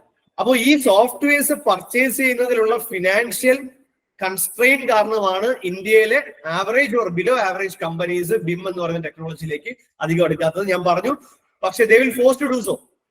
ഒരു നിയർ ഫ്യൂച്ചറിൽ തന്നെ അത് ഉണ്ടാവും. ഓക്കെ, അപ്പൊ അത്രത്തോളം ഇമ്പോർട്ടൻസ് തരുന്ന, അത്രത്തോളം ജോബ് ഓപ്പർച്യൂണിറ്റീസ് തരുന്ന ഒരു ഫീൽഡാണ് BIM എന്ന് പറയുന്നത്. അവിടെ നിങ്ങൾക്ക് BIM engineer, BIM modeller, BIM manager എന്ന് പറയുന്ന പ്രൊജക്ട് ജോബ് റോളിലേക്കൊക്കെ നിങ്ങൾക്ക് കയറാനായിട്ട് സാധിക്കും. മാനേജർ പോസ്റ്റിലേക്ക് വരണമെങ്കിൽ നേരത്തെ പറഞ്ഞ പോലെ ഡയറക്റ്റ് എൻട്രി ഒന്നും കിട്ടില്ല. മാനേജറായിട്ട് വിത്ത് സോളിഡ് എക്സ്പീരിയൻസ് മാത്രമേ നിങ്ങൾക്ക് ഒരു മാനേജർ പോസ്റ്റിലേക്കൊക്കെ പോകാനായിട്ട് പറ്റും. Structural consultant in the sense, നമ്മളിപ്പോ നേരത്തെ നിങ്ങൾ പറഞ്ഞു ആർക്കിടെക്ചറൽ പരമായിട്ട് ഒരു വീടിന്റെ മോഡൽ കിട്ടി, അതിന്റെ സ്ട്രക്ചറൽ സ്റ്റെബിലിറ്റി ഉറപ്പുവരുത്തേണ്ടത് ഒരു സ്ട്രക്ചറൽ കൺസൾട്ടന്റ് ആണ്. അതിന്റെ സ്റ്റെബിലിറ്റി ലീഗലി ആയാലും ബൈ മോഡൽ ആയാലും ബൈ അനാലിസിസ് ആയാലും ഉറപ്പുവരുത്തേണ്ടത് ഒരു സ്ട്രക്ചറൽ കൺസൾട്ടന്റ് ആണ്, അല്ലെ? അപ്പൊ അതിന്റെ സ്ട്രക്ചറൽ മോഡലിംഗ് ചെയ്യാനും അതിന്റെ സ്ട്രക്ചറൽ സ്റ്റെബിലിറ്റി ഉറപ്പുവരുത്താനും വേണ്ടിയിട്ടുള്ള ഒരു ജോബ് റോളാണ് സ്ട്രക്ചറൽ കൺസൾട്ടന്റ്. 2 ടൈപ്പ് കമ്പനികളിൽ ഇത്തരം ജോബ് റോളുകൾ ഉണ്ടാവാം. ഒന്ന് മെയിൻലി വലിയ കൺസ്ട്രക്ഷൻ കമ്പനികളിലൊക്കെ ഉണ്ടാവാം. രണ്ടാമത്തെ കാര്യം, സ്ട്രക്ചറൽ കൺസൾട്ടിങ് കമ്പനീസ് ഉണ്ട് സെപ്പറേറ്റ്ലി. ഇപ്പൊ പല കമ്പനികളും, ഒരു ഭൂരിഭാഗം കമ്പനികൾ, വലിയ കമ്പനികളല്ല, ഒരു ആവറേജ് വരെയുള്ള കമ്പനികൾ നോക്കിക്കഴിഞ്ഞാൽ ഇവർക്കൊക്കെ വളരെ ഡെഡിക്കേറ്റഡ് ആയിട്ടുള്ള ഒരു സ്ട്രക്ചറൽ എഞ്ചിനീയറിനെ എടുത്തു വെക്കുക എന്ന് പറയുന്നത് വലിയ പാടാണ്. സ്ട്രക്ചറൽ സ്റ്റെബിലിറ്റിയും കാര്യങ്ങളൊക്കെ കാണിക്കണമെങ്കിൽ അതിന് അത്രത്തോളം ഇമ്പോർട്ടന്റ് ആയിട്ടുള്ള ഒരു കാര്യമാണെന്ന് നിങ്ങൾക്ക് അറിയാമേ. ആർക്കിടെക്ചറൽ മോഡലിങ്ങിനേക്കാളും കൂടുതൽ ഇമ്പോർട്ടൻസ് ഉള്ള ഒന്നാണ് സ്ട്രക്ചറൽ മോഡലിംഗ് എന്നുള്ളത് നിങ്ങൾക്ക് അറിയാം. സോ സ്ട്രക്ചറൽ എന്ന് പറയുന്ന ആ ഇമ്പോർട്ടന്റ് കാര്യത്തിന് വേണ്ടി ഡെഡിക്കേറ്റഡ് ആയിട്ടുള്ള സ്ട്രക്ചറൽ കൺസൾട്ടൻസ് ഒരുപാട് കമ്പനീസ് നമ്മുടെ നാട്ടിലും പുറം രാജ്യങ്ങളിലും ഒക്കെ ആയിട്ടുണ്ട്. അവിടങ്ങളിൽ സ്ട്രക്ചറൽ കൺസൾട്ടന്റ് ആയിട്ടും സ്ട്രക്ചറൽ എഞ്ചിനീയർ ആയിട്ടും നിങ്ങൾക്ക് ജോലി കിട്ടാനുള്ള ചാൻസുകളുണ്ട്. പക്ഷേ സ്ട്രക്ചറൽ എഞ്ചിനീയർ എന്ന് പറയുന്ന ജോബ് റോളിലേക്ക് പോകണമെങ്കിൽ കുറച്ചും കൂടി പ്രയോറിറ്റി കിട്ടുക MTech ഇൻ സ്ട്രക്ചറിലുള്ളവർക്കായിരിക്കും. അതൊരു ഫാക്റ്റ് ആണ് കേട്ടോ. ഇനി മൂന്നാമത്തത് സസ്റ്റൈനബിൾ ഡിസൈൻ എഞ്ചിനീയർ. ഞാൻ നേരത്തെ പറഞ്ഞു, ഗ്രീൻ ബിൽഡിംഗ് അഥവാ സസ്റ്റൈനബിൾ ആർക്കിടെക്ചർ എന്ന് പറയുന്നത് ഒരു ചുമ്മാ അങ്ങോട്ട് ഡിസൈൻ ചെയ്ത് വെക്കാൻ പറ്റുന്ന കാര്യമില്ല. അതിന് ഡെഡിക്കേറ്റഡ് ആയിട്ടുള്ള മെറ്റീരിയൽസ് ഉണ്ട്, അതിന് ഡെഡിക്കേറ്റഡ് ആയിട്ടുള്ള റൂൾസ് ഉണ്ട്. ഇപ്പോ ഒരു ബിൽഡിംഗ് ഗ്രീൻ ബിൽഡിംഗ് എന്ന് സർട്ടിഫൈ ചെയ്യണമെങ്കിൽ IGBCയോ ഗൃഹയോ ലീഡിന്റെയോ സർട്ടൺ പോയിന്റ്സ് ക്രാക്ക് ചെയ്താൽ മാത്രമേ ഒരു ബിൽഡിങ്ങിനെ ഗ്രീൻ ബിൽഡിംഗ് ആയിട്ട് നമുക്ക് സർട്ടിഫൈ ചെയ്യാനായിട്ട് പറ്റും. അപ്പോൾ അവിടെ ഈ പോയിന്റ്സ് കിട്ടുന്നത് പല കാര്യത്തിലുണ്ട്. ഈവൻ നമ്മുടെ ബാത്റൂമിലെ ഫോസറ്റിൽ നിന്ന് വരുന്ന വെള്ളത്തിന് പോലും അവിടെ പോയിന്റ് ഉണ്ട്. നമ്മൾ സൈറ്റ് സെലക്ട് ചെയ്യുന്നതിൽ പോലും അവിടെ പോയിന്റ്സ് ഉണ്ട്. അപ്പൊ ഇങ്ങനത്തെ പല കാര്യങ്ങളും നോക്കിയിട്ട് മാത്രമേ ഒരു സസ്റ്റൈനബിൾ ആർക്കിടെക്ചറൽ മോഡൽ നമുക്ക് അവിടെ ക്രിയേറ്റ് ചെയ്യാനായിട്ട് പറ്റുള്ളൂ. അപ്പൊ അതിന് ഡെഡിക്കേറ്റഡ് ആയിട്ട് അതിന്റെ റൂൾസും അതിന്റെ ടെക്നിക്കാലിറ്റീസും അതിന്റെ മെറ്റീരിയൽസും അതിന്റെ വേ ഓഫ് ഇംപ്ലിമെന്റേഷനും അറിയാവുന്ന ഒരാൾക്ക് മാത്രമേ സസ്റ്റൈനബിൾ ഡിസൈൻ എഞ്ചിനീയർ എന്ന് പറഞ്ഞ പോസ്റ്റിലേക്ക് പോകാനായിട്ട്.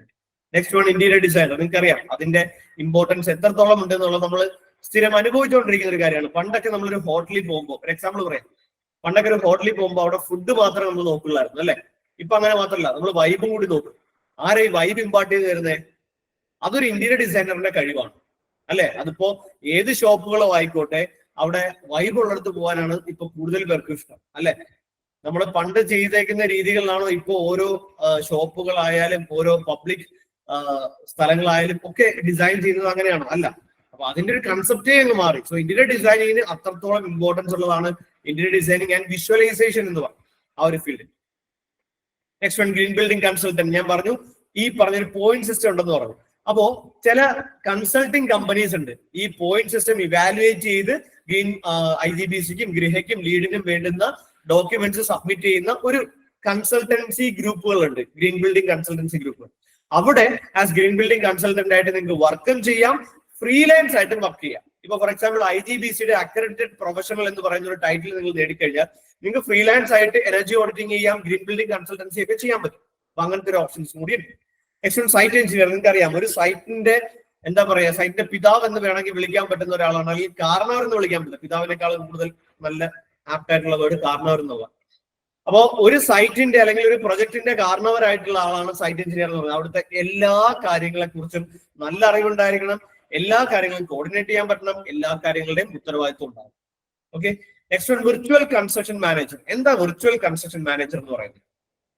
ഇതറിയാം, ഇപ്പോ AR VR പോലുള്ള AR VR MR mixed reality, augmented reality, virtual reality പോലുള്ള എന്താ പറയാ മോഡേൺ ടെക്നോളജീസ് ഇമ്പാർട്ട് ചെയ്തുകൊണ്ട് കൺസ്ട്രക്ഷൻ കൂടുതൽ എന്താ പറയാ ക്ലയന്റ് ഓറിയന്റഡ് ആയിട്ടും ക്ലയന്റിന് കുറച്ചും കൂടി ട്രാൻസ്പെറന്റ് ആയിട്ട് കാര്യങ്ങൾ കാണാനും നമ്മുടെ എഫിഷ്യൻസി, ആ പ്രൊജക്ടിന്റെ എഫിഷ്യൻസി കൂട്ടാനും ഒക്കെ ഈ പറഞ്ഞ ടെക്നോളജീസ് യൂസ് ചെയ്തായിട്ട് നിങ്ങൾക്ക് അറിയാൻ പറ്റും അല്ലെ. സോ അത്തരം മോഡൽസിനെ ക്രിയേറ്റ് ചെയ്യുക അല്ലെങ്കിൽ അത്തരം ടെക്നോളജിയെ കൺസ്ട്രക്ഷന്റെ മോഡലിംഗുമായിട്ട് ഇമ്പാർട്ട് ചെയ്യുക എന്നുള്ളതാണ് വിർച്വൽ കൺസ്ട്രക്ഷൻ മാനേജറിന്റെ ജോബ് റോൾ എന്ന് പറയും. Okay. Next one, drone engineer. Drone എന്ന് പറയുന്ന സാധനം സർവേക്കും മറ്റു കാര്യങ്ങൾക്കും ഒക്കെ വേണ്ടിയിട്ട് GIS പോലെ തന്നെ യൂസ് ചെയ്യുന്ന ഒരു ടെക്നോളജി ആയി ഇപ്പോൾ ഡ്രോൺ സിസ്റ്റം മാറിക്കൊണ്ടിരിക്കുന്നുണ്ട്. സോ സർവേയിങ് യൂസിങ് ഡ്രോൺ എന്ന് പറയുന്നത് വളരെ ബൂമിംഗ് ആയിട്ട് വന്നുകൊണ്ടിരിക്കുന്നതാണ്. സോ അത്തരം ഫീൽഡുകളിൽ ഡ്രോൺ എഞ്ചിനീയർ എന്ന് പറഞ്ഞ ഒരു പുതിയ ജോബ് റോളും അവിടെ ക്രിയേറ്റ് ചെയ്യപ്പെട്ടിട്ടുണ്ട്. അതും അത്യാവശ്യം ബൂമിംഗ് ആണ്, പക്ഷേ ലിമിറ്റഡ് ആണ് നമ്മുടെ നാട്ടിൽ. Okay. Next one, project manager. ഞാൻ നേരത്തെ പറഞ്ഞു സൈറ്റ് എഞ്ചിനീയർ, അത് കഴിഞ്ഞിട്ട് സൈറ്റ് സൂപ്പർവൈസർ, അതിന് മുകളിൽ സൈറ്റ് എഞ്ചിനീയർ, അതിന് മുകളിൽ പ്രൊജക്ട് എഞ്ചിനീയർ, അതിന് മുകളിൽ വരുന്നതാണ് പ്രൊജക്ട് മാനേജർ എന്ന് പറയുന്നത്. അതൊരു ഹൈറാർക്കിയൽ ഓർഡർ ആണ്. പ്രൊജക്ട് മാനേജർ എന്ന് പറയുമ്പോൾ അയാൾക്ക് ഒരു വില്ല പ്രൊജക്ട്, ആ വില്ല പ്രൊജക്റ്റിൽ ഒരു 10 വില്ലാസ് ഉണ്ടെങ്കിൽ ഓരോ വില്ലയ്ക്കും ഒരു സൈറ്റ് എഞ്ചിനീയർ ഉണ്ടാവും. ഈ 10 സൈറ്റ് എഞ്ചിനീയറിനെയും കൂടി കോർഡിനേറ്റ് ചെയ്യുന്ന ടീം ലീഡ് ആണ് ശരിക്കും പ്രൊജക്ട് മാനേജർ എന്ന് പറയുന്നത്. ക്ലിയർ ആയോ? Next one, estimation engineer. Estimation in the sense, നിങ്ങൾക്കറിയാം ഒരു കൺസ്ട്രക്ഷനും പ്രോപ്പർ എസ്റ്റിമേഷൻ ഇല്ലാണ്ട് അവിടെ നടക്കില്ല അല്ലെ. ഒരു കമ്പനിയെ സംബന്ധിച്ച് വളരെ ക്രൂഷ്യൽ ആയിട്ടുള്ള കാര്യം എന്ന് പറയുന്നത് ആ കമ്പനി കോട്ട് ചെയ്തതിനനുസരിച്ചിട്ട് ആ പ്രൊജക്ട് കിട്ടുമോ ഇല്ലയോ എന്നുള്ളതാണ് ആദ്യത്തെ കാര്യം. കിട്ടിയിട്ടല്ലേ ബാക്കി ടെക്നിക്കൽ കാര്യങ്ങളൊക്കെ നമുക്ക് ചെയ്യാൻ പറ്റുള്ളൂ. ആദ്യം ഈ സാധനം കിട്ടുമോ ഇല്ലയോ എന്നുള്ളതാണ് ഏറ്റവും ബേസിക് ആയിട്ടുള്ള കാര്യം. ഇനി അതേ പ്രൊജക്റ്റിന് തന്നെ ഒരു നല്ല ക്യാഷ് ഫ്ലോ കമ്പനിക്ക് ഉണ്ടാക്കണമെങ്കിൽ അവരുടെ കൊട്ടേഷൻ, അവരുടെ എസ്റ്റിമേഷൻ എന്ന് പറയുന്നത് പക്ക പ്രിസൈസ് ആയിരിക്കും. അങ്ങനെ ചെയ്യണമെങ്കിൽ വളരെ ഡെഡിക്കേറ്റഡ് ആയിട്ടുള്ള ഒരു എസ്റ്റിമേഷൻ എഞ്ചിനീയറിന് മാത്രമേ ആ കാര്യങ്ങൾ പറ്റൂ. വളരെ വാസ്റ്റ് ഓപ്പർച്യൂണിറ്റിയാണ് എസ്റ്റിമേഷൻ എഞ്ചിനീയേഴ്സിനുള്ളത്. ഈവൻ ബാങ്കുകളിൽ പോലും എസ്റ്റിമേഷൻ എഞ്ചിനീയേഴ്സിന്റെ ആവശ്യകതയുണ്ട്. നാട്ടിലായാലും പുറത്തായാലും നമ്മുടെ മോഡലിംഗ് പോലെ തന്നെ കൂടുതൽ വേക്കൻസീസ് ഇമ്പാർട്ട് ചെയ്യുന്ന ഒന്നാണ് എസ്റ്റിമേഷൻ എഞ്ചിനീയർ എന്ന് പറയുന്ന job. Next one, QC inspector. ഞാൻ നേരത്തെ പറഞ്ഞു നമ്മുടെ കൺസ്ട്രക്ഷന് യൂസ് ചെയ്യുന്ന ഏതൊരു പ്രൊഡക്റ്റിന്റെയോ ഏതൊരു പ്രോസസ്സിന്റെയോ ക്വാളിറ്റി അഷ്യൂർ ചെയ്യുക, അതിന്റെ ക്വാളിറ്റി കൺട്രോൾ ചെയ്യുക എന്നുള്ളത് with the help of certain ടെസ്റ്റുകൾ ചെയ്യുന്ന രീതിയിലെയാണ് quality assurance and quality control എന്ന് പറയുന്നത്. അത് ഇൻസ്പെക്ട് ചെയ്ത് അതിന്റെ ഡോക്യുമെന്റേഷൻ, അതിന്റെ റിസൾട്ടുകൾ ഡോക്യുമെന്റ് ചെയ്ത് ഫൈനലൈസ് ചെയ്യുന്ന ഡെഡിക്കേറ്റഡ് എഞ്ചിനീയറിനെയാണ് QC ഇൻസ്പെക്ടർ എന്ന് പറയാറ്. ഇതുമാതിരി ധാരാളം ജോബ് റോൾസ് ഈ ഒരു കാറ്റഗറിയിൽ തന്നെ നമുക്ക് അവൈലബിൾ ആണ്. ഓക്കെ, നമ്മുടെ കൺസ്ട്രക്ഷൻ ഇൻഡസ്ട്രി. ഓക്കെ, നമുക്ക് അടുത്ത സ്ലൈഡിലോട്ട് പോവാം. സോ ഇത്രയും അധികം ജോബ് റോൾ ഉണ്ടെന്ന് പറഞ്ഞു, ഇത്രയും അധികം ജോബ് ഓപ്പർച്യൂണിറ്റീസ് ഉണ്ടെന്ന് പറഞ്ഞു. പക്ഷേ ആ ജോലികളിലേക്കും ഈ ജോബ് റോളുകളിലേക്കും ഒന്നും നമ്മുടെ കുട്ടികൾ എത്തിപ്പെടാത്തതിന്റെ മെയിൻ കാരണം എന്താണെന്ന് വെച്ച് കഴിഞ്ഞാല് നമ്മൾ പഠിക്കുന്നത് ആ മറ്റേ പേപ്പർ കിട്ടാൻ വേണ്ടിയിട്ടാണ്. ബിടെക്കിന് സർട്ടിഫിക്കറ്റ് കിട്ടാൻ വേണ്ടി മാത്രമാണ് നമ്മൾ പഠിക്കുന്നത്. നമ്മൾ കോളേജുകാർക്ക് വേണ്ടി പഠിക്കും, നമ്മൾ ടീച്ചേഴ്സിന് വേണ്ടി പഠിക്കും, നമ്മൾ വീട്ടുകാർക്ക് വേണ്ടി പഠിക്കും, നമ്മൾ നമുക്ക് വേണ്ടി പഠിക്കും. ഞാൻ പറയും ഈ പറഞ്ഞ ആളുകൾക്കൊന്നും വേണ്ടിയിട്ടല്ല നമ്മൾ പഠിക്കേണ്ടത്. കാരണം നമുക്കൊരു ജോലി കിട്ടണമെങ്കിൽ നമ്മുടെ മുന്നിൽ ആ ജോലി തരാൻ ആയിട്ടിരിക്കുന്ന ഒരാളുണ്ടല്ലോ, അയാൾ നമ്മളിൽ നിന്ന് എന്താണോ എക്സ്പെക്ട് ചെയ്യുന്നത് ആ എക്സ്പെക്ടേഷൻ മീറ്റ് ചെയ്താൽ മാത്രമല്ലേ നമുക്ക് അവിടെ ജോലി കിട്ടുള്ളൂ. അല്ലാണ്ട് അയാളുടെ എക്സ്പെക്ടേഷൻ ഒന്നും നമ്മൾ അതിന്റെ നേരെ ഓപ്പോസിറ്റ് ഉള്ള ഒരു കാൻഡിഡേറ്റ് ആണെങ്കിൽ അവിടെ നിങ്ങൾക്ക് ജോലി കിട്ടുമോ? ഒരിക്കലും ഇല്ല. കോമൺ സെൻസ് ആണ്, ലോജിക്കലി നിങ്ങൾ ആലോചിച്ച് നോക്ക് അല്ലേ? സോ അങ്ങനെ പോകുമ്പോഴത്തേക്ക് നിങ്ങൾക്ക് അവിടെ എന്താ പറ്റുക, ആ എക്സ്പെക്ടേഷൻസ് മീറ്റ് ചെയ്യാത്തത് കൊണ്ട് തന്നെ എംപ്ലോയ്മെന്റ് എന്ന് പറയുന്ന സാധനം അവിടെ പോസിബിൾ ആവുന്നു. സോ എന്തൊക്കെയാണ് ഒരു എംപ്ലോയർ ഒരു എഞ്ചിനീയറിൽ നിന്ന് എക്സ്പെക്ട് ചെയ്യുന്ന കാര്യങ്ങൾ? First of all practical knowledge. Practical knowledge എന്ന് പറയുന്നത് വളരെ ഇമ്പോർട്ടന്റ് ആയിട്ടുള്ള സാധനമാണ്. നമ്മൾ തിയറിറ്റിക്കൽ ആയിട്ടുള്ള ഫൗണ്ടേഷൻ ഉണ്ടാവാണ്ടിരിക്കാം, പക്ഷേ ഇൻഡസ്ട്രിയിലേക്ക് ചെല്ലുമ്പോൾ അത് മാത്രം പോരാ. ആ തിയറി ഇപ്പം ഒരു ബംഗാളി വന്നൊരു കാര്യം ചോദിക്കുമ്പോൾ നിങ്ങൾ അവിടെ നിന്ന് ഡെഫിനിഷൻ പറയുമോ? ഒരു പെട്ടെന്നൊരു സിറ്റുവേഷൻ അവിടെ വരുമ്പോൾ നിങ്ങൾ അവിടെ ഡെഫിനിഷനും എഴുതിക്കൊണ്ടിരിക്കുമോ? ഇല്ല. പ്രാക്ടിക്കൽ നോളജ് എന്ന് പറയുന്നത് നമ്മൾ തിയറിയിൽ പഠിച്ചിരിക്കുന്ന പല കാര്യങ്ങളും പ്രാക്ടിക്കലി ചെല്ലുമ്പോൾ അവിടെ പല രീതിയിലുള്ള വ്യത്യാസങ്ങളോട് ഉണ്ടാവാം. പ്രാക്ടിക്കലി ചെയ്ത് നോക്കുമ്പോഴാണ് പല കാര്യങ്ങളും തിയറിറ്റിക്കലി എന്തുകൊണ്ടാണ് ഇതിങ്ങനെ വന്നതെന്നുള്ളത് നമുക്ക് മനസ്സിലാവുകയും ചെയ്യും. രണ്ട് രീതിയിലുണ്ട്. സോ പ്രാക്ടിക്കൽ നോളജ് എന്ന് പറയുന്നത് ഏതൊരു എംപ്ലോയറിന്റെയും എക്സ്പെക്ടേഷൻ ആണ്. പക്ഷെ ഈ പ്രാക്ടിക്കൽ നോളജ് ഒരു നിങ്ങളെ പോലുള്ള ഒരു ബഡ്ഡിംഗ് എഞ്ചിനീയറിനെ കിട്ടാനായിട്ട് നിങ്ങൾ സത്യസന്ധമായി പറയണം, എത്ര സൈറ്റുകൾ ഇതുവരെ പോയിട്ടുണ്ട് നിങ്ങൾ ഓരോരുത്തരും? ഏകദേശം പറ, ഏകദേശം എത്ര സൈറ്റുകളിലൊക്കെ ഈ 4 വർഷത്തിനിടയിൽ നിങ്ങൾ ഏകദേശം എത്ര സൈറ്റുകളിലൊക്കെ പോയിട്ടുണ്ട്?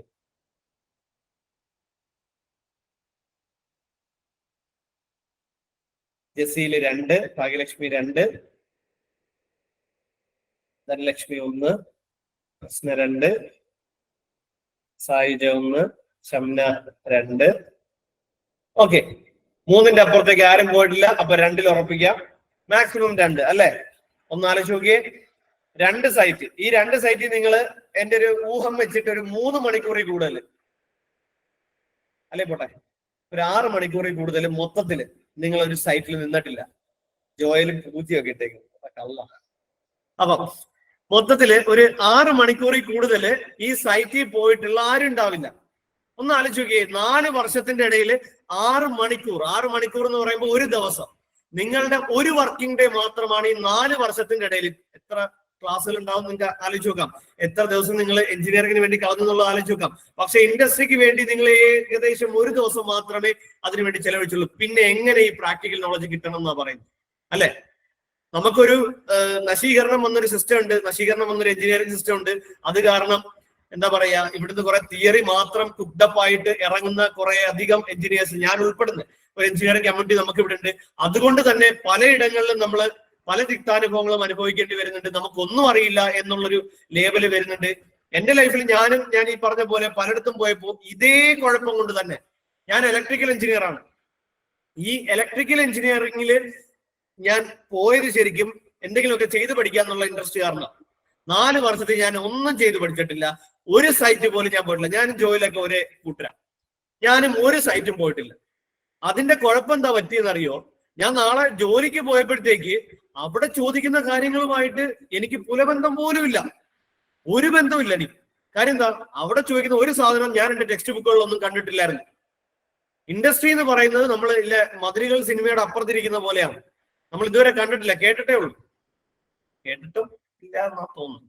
ഓക്കെ, അപ്പൊ അതാണ് ഇഷ്യൂ എന്ന് പറയുന്നത്. അപ്പൊ പ്രാക്ടിക്കൽ നോളജ് അക്വയർ ചെയ്യുക എന്നുള്ളതാണ് ഏറ്റവും വലിയ ചലഞ്ചിങ് ആയിട്ട് വരുന്ന ഒരു കാര്യം. ഇത് ഞാൻ മെസ്സേജുകൾ കണ്ടു, അവസാനം ഞാൻ റിപ്ലൈ തരാം കേട്ടോ. ഓക്കെ, ആ ഒരു ഫ്ലോ എങ്ങനെ പോകും, കുഴപ്പമില്ല കേട്ടോ. Next one, AEC software. പിന്നെ ഉള്ളൊരു പ്രവണത എന്താന്ന് വെച്ച് കഴിഞ്ഞാൽ, ഇപ്പോ ആർക്കൈറ്റോ CAD പഠിപ്പിക്കുന്ന സെന്ററുകളോ അങ്ങനെ പോലുള്ള കുറെ സോഫ്റ്റ്വെയർ പഠിപ്പിക്കുന്ന സെന്ററുകളിൽ നിന്നൊക്കെ നിങ്ങൾ വിളിക്കും അല്ലെ? അപ്പൊ നിങ്ങൾ എന്താ ചെയ്യുക, നല്ലോണം വിളിക്കുന്നത് ആരാണോ അവരുടെ അടുത്തോട്ടൊക്കെ പോകും, കുറെ സോഫ്റ്റ്വെയറുകൾ പഠിക്കും.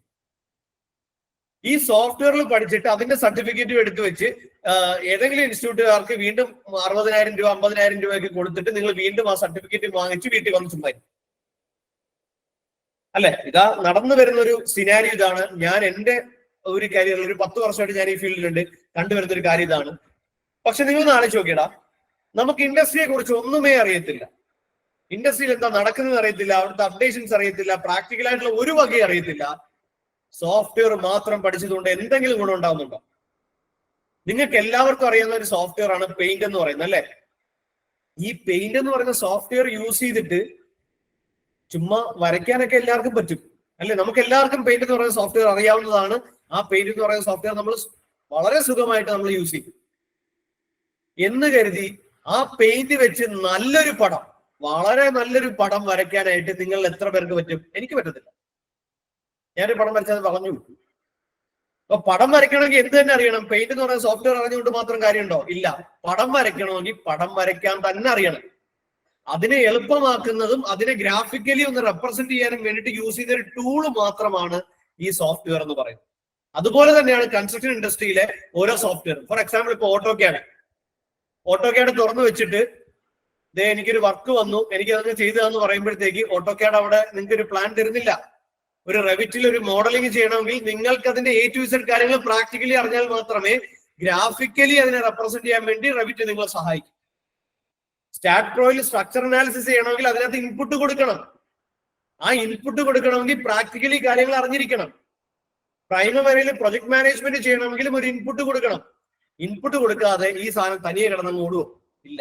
അപ്പൊ സോഫ്റ്റ്വെയറിൽ മാത്രം പഠിക്കുന്നത് കൊണ്ട് അവിടെ വലിയ കഥ ഉണ്ടാവുന്നില്ല. ഒരു എക്സാമ്പിൾ ഞാനിപ്പോ പറയുകയാണെങ്കിൽ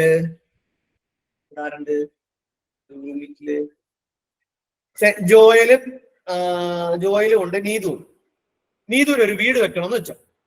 നീതുവിന് അറിയാവുന്ന ഒരു എഞ്ചിനീയർ ആണ് ജോയൽ ഞാൻ നേരത്തെ പറഞ്ഞ പോലെ സോഫ്റ്റ്വെയറിൽ മാത്രം പഠിച്ചിട്ടുള്ള ഒരു എഞ്ചിനീയർ ആണെന്ന് വിചാരിച്ചു. നീതു പറയാണ് ഒരു 80 ലക്ഷം രൂപയ്ക്ക് എനിക്ക് ഇന്ന റിക്വയർമെന്റ്സ് ഉള്ള ഇന്ന സ്റ്റൈലിലുള്ള ഒരു വീട് വേണം, എന്റെ ഒരു 8 സെന്റ് വസ്തുവാണെന്ന് പറയാം. അപ്പൊ ജോയൽ ഈ പറഞ്ഞ സോഫ്റ്റ്വെയർ മാത്രം അറിയാവുന്ന ജോയൽ ഒരു പ്ലാൻ വരച്ചു. ഈ പ്ലാൻ ആ സൈറ്റിൽ സൂട്ട് ആവുന്നില്ല, ഈ പ്ലാൻ വാസ്തുപരമായിട്ട് കറക്റ്റ് അല്ല, ഈ പ്ലാൻ ലീഗലി കറക്റ്റ് അല്ല, ഈ പ്ലാൻ അക്കോർഡിംഗ് ടു നീതുസ് എക്കോണമി അല്ല. ഈ പ്ലാനിലുള്ള രീതിയിൽ വർക്ക് തീരണമെങ്കിൽ ആ പ്രൊജക്ട് മാനേജ്മെന്റ് നോക്കുമ്പോഴത്തേക്ക് നീതു പറഞ്ഞ ടൈമിനെയും കാട്ടി ഭയങ്കര കൂടുതലായിട്ട് എടുക്കും. അപ്പൊ ഇങ്ങനത്തെ ഉള്ള കുറെ ഡിഫക്റ്റുകൾ കാരണം ജോയൽ വരച്ച ആ പ്ലാനിന് എന്തെങ്കിലും ഗുണം ഉണ്ടാവുന്നില്ല. കാരണം എന്താ? ജോയലിന് ആ ഓട്ടോക്യാഡിൽ വരയ്ക്കാൻ മാത്രമേ അറിയുള്ളൂ അല്ലെ. ഈ ലീഗൽ ആസ്പെക്ട്സ് അറിയത്തില്ല, ഈ ആർക്കിടെക്ചറൽ ആസ്പെക്ട്സ് അറിയത്തില്ല, ഇതിന്റെ എസ്റ്റിമേഷൻ അറിയത്തില്ല, അതിന്റെ ബ്രാൻഡുകൾ അറിയത്തില്ല, ബ്രാൻഡുകളുടെ വില അറിയില്ല, സൈറ്റിൽ നിന്ന് എന്തൊക്കെ പാരാമീറ്റേഴ്സ് ഇൻഫർ ചെയ്യണം എന്നുള്ളത് അറിയത്തില്ല. അപ്പൊ അങ്ങനെയുള്ള കുറെ കാര്യങ്ങൾ അറിയാത്തത് കൊണ്ട് ജോയൽ വരച്ച ആ പ്ലാൻ കൊണ്ട് അവിടെ എന്തെങ്കിലും ഗുണമുണ്ടായോ? ആകെ ഗുണമുണ്ടായത് ആർക്ക് മാത്രമാ? നിങ്ങൾ നേരത്തെ 60,000 രൂപ കൊണ്ട് കൊടുത്ത അല്ലെങ്കിൽ 50,000 രൂപ കൊണ്ട് കൊടുത്ത ആ സ്ഥാപനത്തിന് മാത്രമാണ് നിങ്ങളെ കൊണ്ട് ഗുണമുണ്ടായിട്ടുള്ളത് അല്ലെ. സോ ശരിക്കും ഇതൊക്കെയാണ് നടന്നു വരുന്ന കാര്യങ്ങൾ. അപ്പൊ നിങ്ങൾ ആലോചിച്ച് നോക്കുക, സോഫ്റ്റ്വെയർ മാത്രം പഠിച്ചത് കൊണ്ട് നിങ്ങൾക്ക് ഒരു ജോലിക്ക് കയറാം. എങ്ങനത്തെ ജോലി എന്നറിയോ? ഒരാള് റഫായിട്ട് ഹാൻഡ് സ്കെച്ച് വരച്ചിരുന്ന സാധനം സോഫ്റ്റ്വെയറിലേക്ക് ആക്കാൻ നിങ്ങൾക്ക് ഓക്കെ. അല്ലാണ്ട് സ്വന്തമായിട്ട് ഒരെണ്ണം ചെയ്യാനായിട്ട് നിങ്ങൾ ഒരിക്കലും പ്രാപ്തരാവാൻ പോകുന്നു. അതാണ് ഇതിനകത്ത് issue. Without any practical exposure ഈ സോഫ്റ്റ്വെയർസ് നിങ്ങൾക്ക് ഒന്നും തരാൻ പോകും. അത് ആദ്യം മനസ്സിലാക്കുക. നിങ്ങളോട് എല്ലാവരും പറയും സോഫ്റ്റ്വെയറിൽ പഠിക്കും, നിങ്ങളുടെ കരിയർ അങ്ങ് മാറി മറിയും. നിങ്ങളുടെ കരിയറല്ല മാറി മറിയുന്നത്, ഓരോ ഇൻസ്റ്റിറ്റ്യൂട്ടുകളുടെ കരിയറുമാണ് അവിടെ മാറി മറിയും. അത് ആദ്യം ആലോചിച്ചു. Okay, so next expectation is project exposure. ഞാൻ നേരത്തെ പറഞ്ഞു പ്രൊജക്ട് എക്സ്പോഷറും പ്രാക്ടിക്കൽ നോളജും ഒക്കെ നമ്മൾ ആദ്യത്തെ പോയിന്റിൽ തന്നെ പറഞ്ഞു. പ്രൊജക്ട് എക്സ്പോഷർ കൂടുതൽ വേണം. നിങ്ങളൊരു സ്ക്വയർ പ്ലോട്ട് നിങ്ങൾ നേരത്തെ സൈറ്റ് ട്രെയിനിങ്ങിന് പോയെന്ന് പറഞ്ഞു. സൈറ്റ് ട്രെയിനിങ്ങിന് പോയത് ഒരു സ്ക്വയർ പ്ലോട്ട് ആണെന്ന് വിചാരിക്കുക. നിങ്ങൾ നാളെ പോകുന്ന എല്ലാ കമ്പനികളിലും സ്ക്വയർ പ്ലോട്ട് എടുക്കാവുള്ളൂ എന്ന് നിങ്ങൾക്ക് പറയാൻ പറ്റുമോ? പല ടൈപ്പ് ചലഞ്ചസ് ഉണ്ടാവാം, പല ടൈപ്പ് എൻവയോൺമെന്റുകൾ ഉണ്ടാവാം. അപ്പൊ ഒരു ചതുപ്പ് നിലത്തിൽ ചെയ്യുന്ന രീതിയിലല്ല ഒരു കരപ്പുരയെടുത്ത് ചെയ്യുന്നത് അല്ലെ. വ്യത്യാസങ്ങളുണ്ട്. ഒരു സ്ലോപ്പി ഏരിയയിൽ കിടക്കുന്നത് പോലുള്ള ഒരു ലെവൽഡ് ഏരിയയിൽ കിടക്കുന്നത് തമ്മിൽ ഒരുപാട് വ്യത്യാസമുണ്ട് അല്ലെ. ഇപ്പോ ഫോർ എക്സാമ്പിൾ ഇപ്പൊ പ്രളയത്തിന് പ്രോൺ ആയിട്ടുള്ള സ്ഥലത്ത് ചെയ്യുന്ന പോലെയല്ല വേറൊരു സ്ഥലത്ത് ചെയ്യുന്നത്. അപ്പൊ അങ്ങനെയുള്ള ഒരുപാട് കണ്ടീഷൻസ്. അപ്പൊ different conditions, different challenges, different എൻവയോൺമെന്റ്സിലേക്കുള്ള എക്സ്പോഷർ നിങ്ങൾക്ക് മസ്റ്റ് ആണ്. പിന്നെ ഒബ്വിയസ്ലി ലീഗൽ ആസ്പെക്ട്സ് എന്ന് പറയുന്നത് ഇപ്പൊ മരട് ഫ്ലാറ്റ് ഒക്കെ കണ്ടില്ലേ, അത് പൊളിച്ചത് കണ്ടില്ലേ? എന്തുകൊണ്ടാ? അത് ലീഗൽ ആസ്പെക്ട്സ് അറിഞ്ഞിട്ട് മറച്ചു വെച്ചത് കൊണ്ടോ അല്ലെങ്കിൽ അറിയാത്തത് കൊണ്ടോ ആണ് അല്ലെ. സോ ലീഗൽ ആസ്പെക്ട്സ് എന്ന് പറയുന്നത് one of the important key point in construction. So അതിനെക്കുറിച്ച് നല്ല നോളജ് ഉണ്ടാവണം എന്നുള്ള എക്സ്പെക്ടേഷൻ ഒരു എംപ്ലോയർക്ക് ഉണ്ടാവാം from an employee. Next one technology അപ്ഡേഷൻസോ കാര്യങ്ങളോ ഒന്നും ഇല്ലാണ്ട് ഇപ്പോഴും ജാംബോന്റെ കാലത്തെ സാധനം തന്നെ ചെയ്തോണ്ടിരുന്നു കഴിഞ്ഞാൽ അവന് ഏതെങ്കിലും കമ്പനിക്ക് ആവശ്യമുണ്ടോ? ഇല്ല. ലേറ്റസ്റ്റ് ടെക്നോളജിക്ക് ഇൻ ട്യൂൺ ആയിട്ട് പോകുന്ന, അതിനെ അപ്ഡേഷൻസ് നല്ലപോലെ ഫോളോ ചെയ്യുന്ന ഒരാളെ മാത്രമാണ് ഒരു കമ്പനിക്ക് ആവശ്യമുള്ളത്. Next one, market and brands. നിങ്ങൾ എസ്റ്റിമേഷൻ എന്ന് പറയുമ്പോൾ നിങ്ങൾ ഉടനെ long ball and short ball method കാര്യങ്ങളൊക്കെ എടുത്തു വെച്ചിട്ട് കുറെ അധികം സാധനങ്ങൾ ഇങ്ങനെ എഴുതി വെച്ച് കുറെ കോളംസ് ഒക്കെ വരച്ച് കാൽക്കുലേറ്റർ ഒക്കെ കുത്തിപ്പൊട്ടിച്ച് കുറെ സംഭവങ്ങൾ ചെയ്യും. എന്നാലും അത് കറക്റ്റ് ആവില്ല. അങ്ങനെ ചെയ്ത ആ സാധനം വെച്ചിട്ട് നിങ്ങൾക്ക് ഒരു ഫിനിഷ്ഡ് വർക്കിന്റെ സ്ക്വയർ ഫീറ്റ് റേറ്റ് പറയാൻ നിങ്ങൾ അവിടെ കേപ്പബിൾ ആവുന്നില്ല.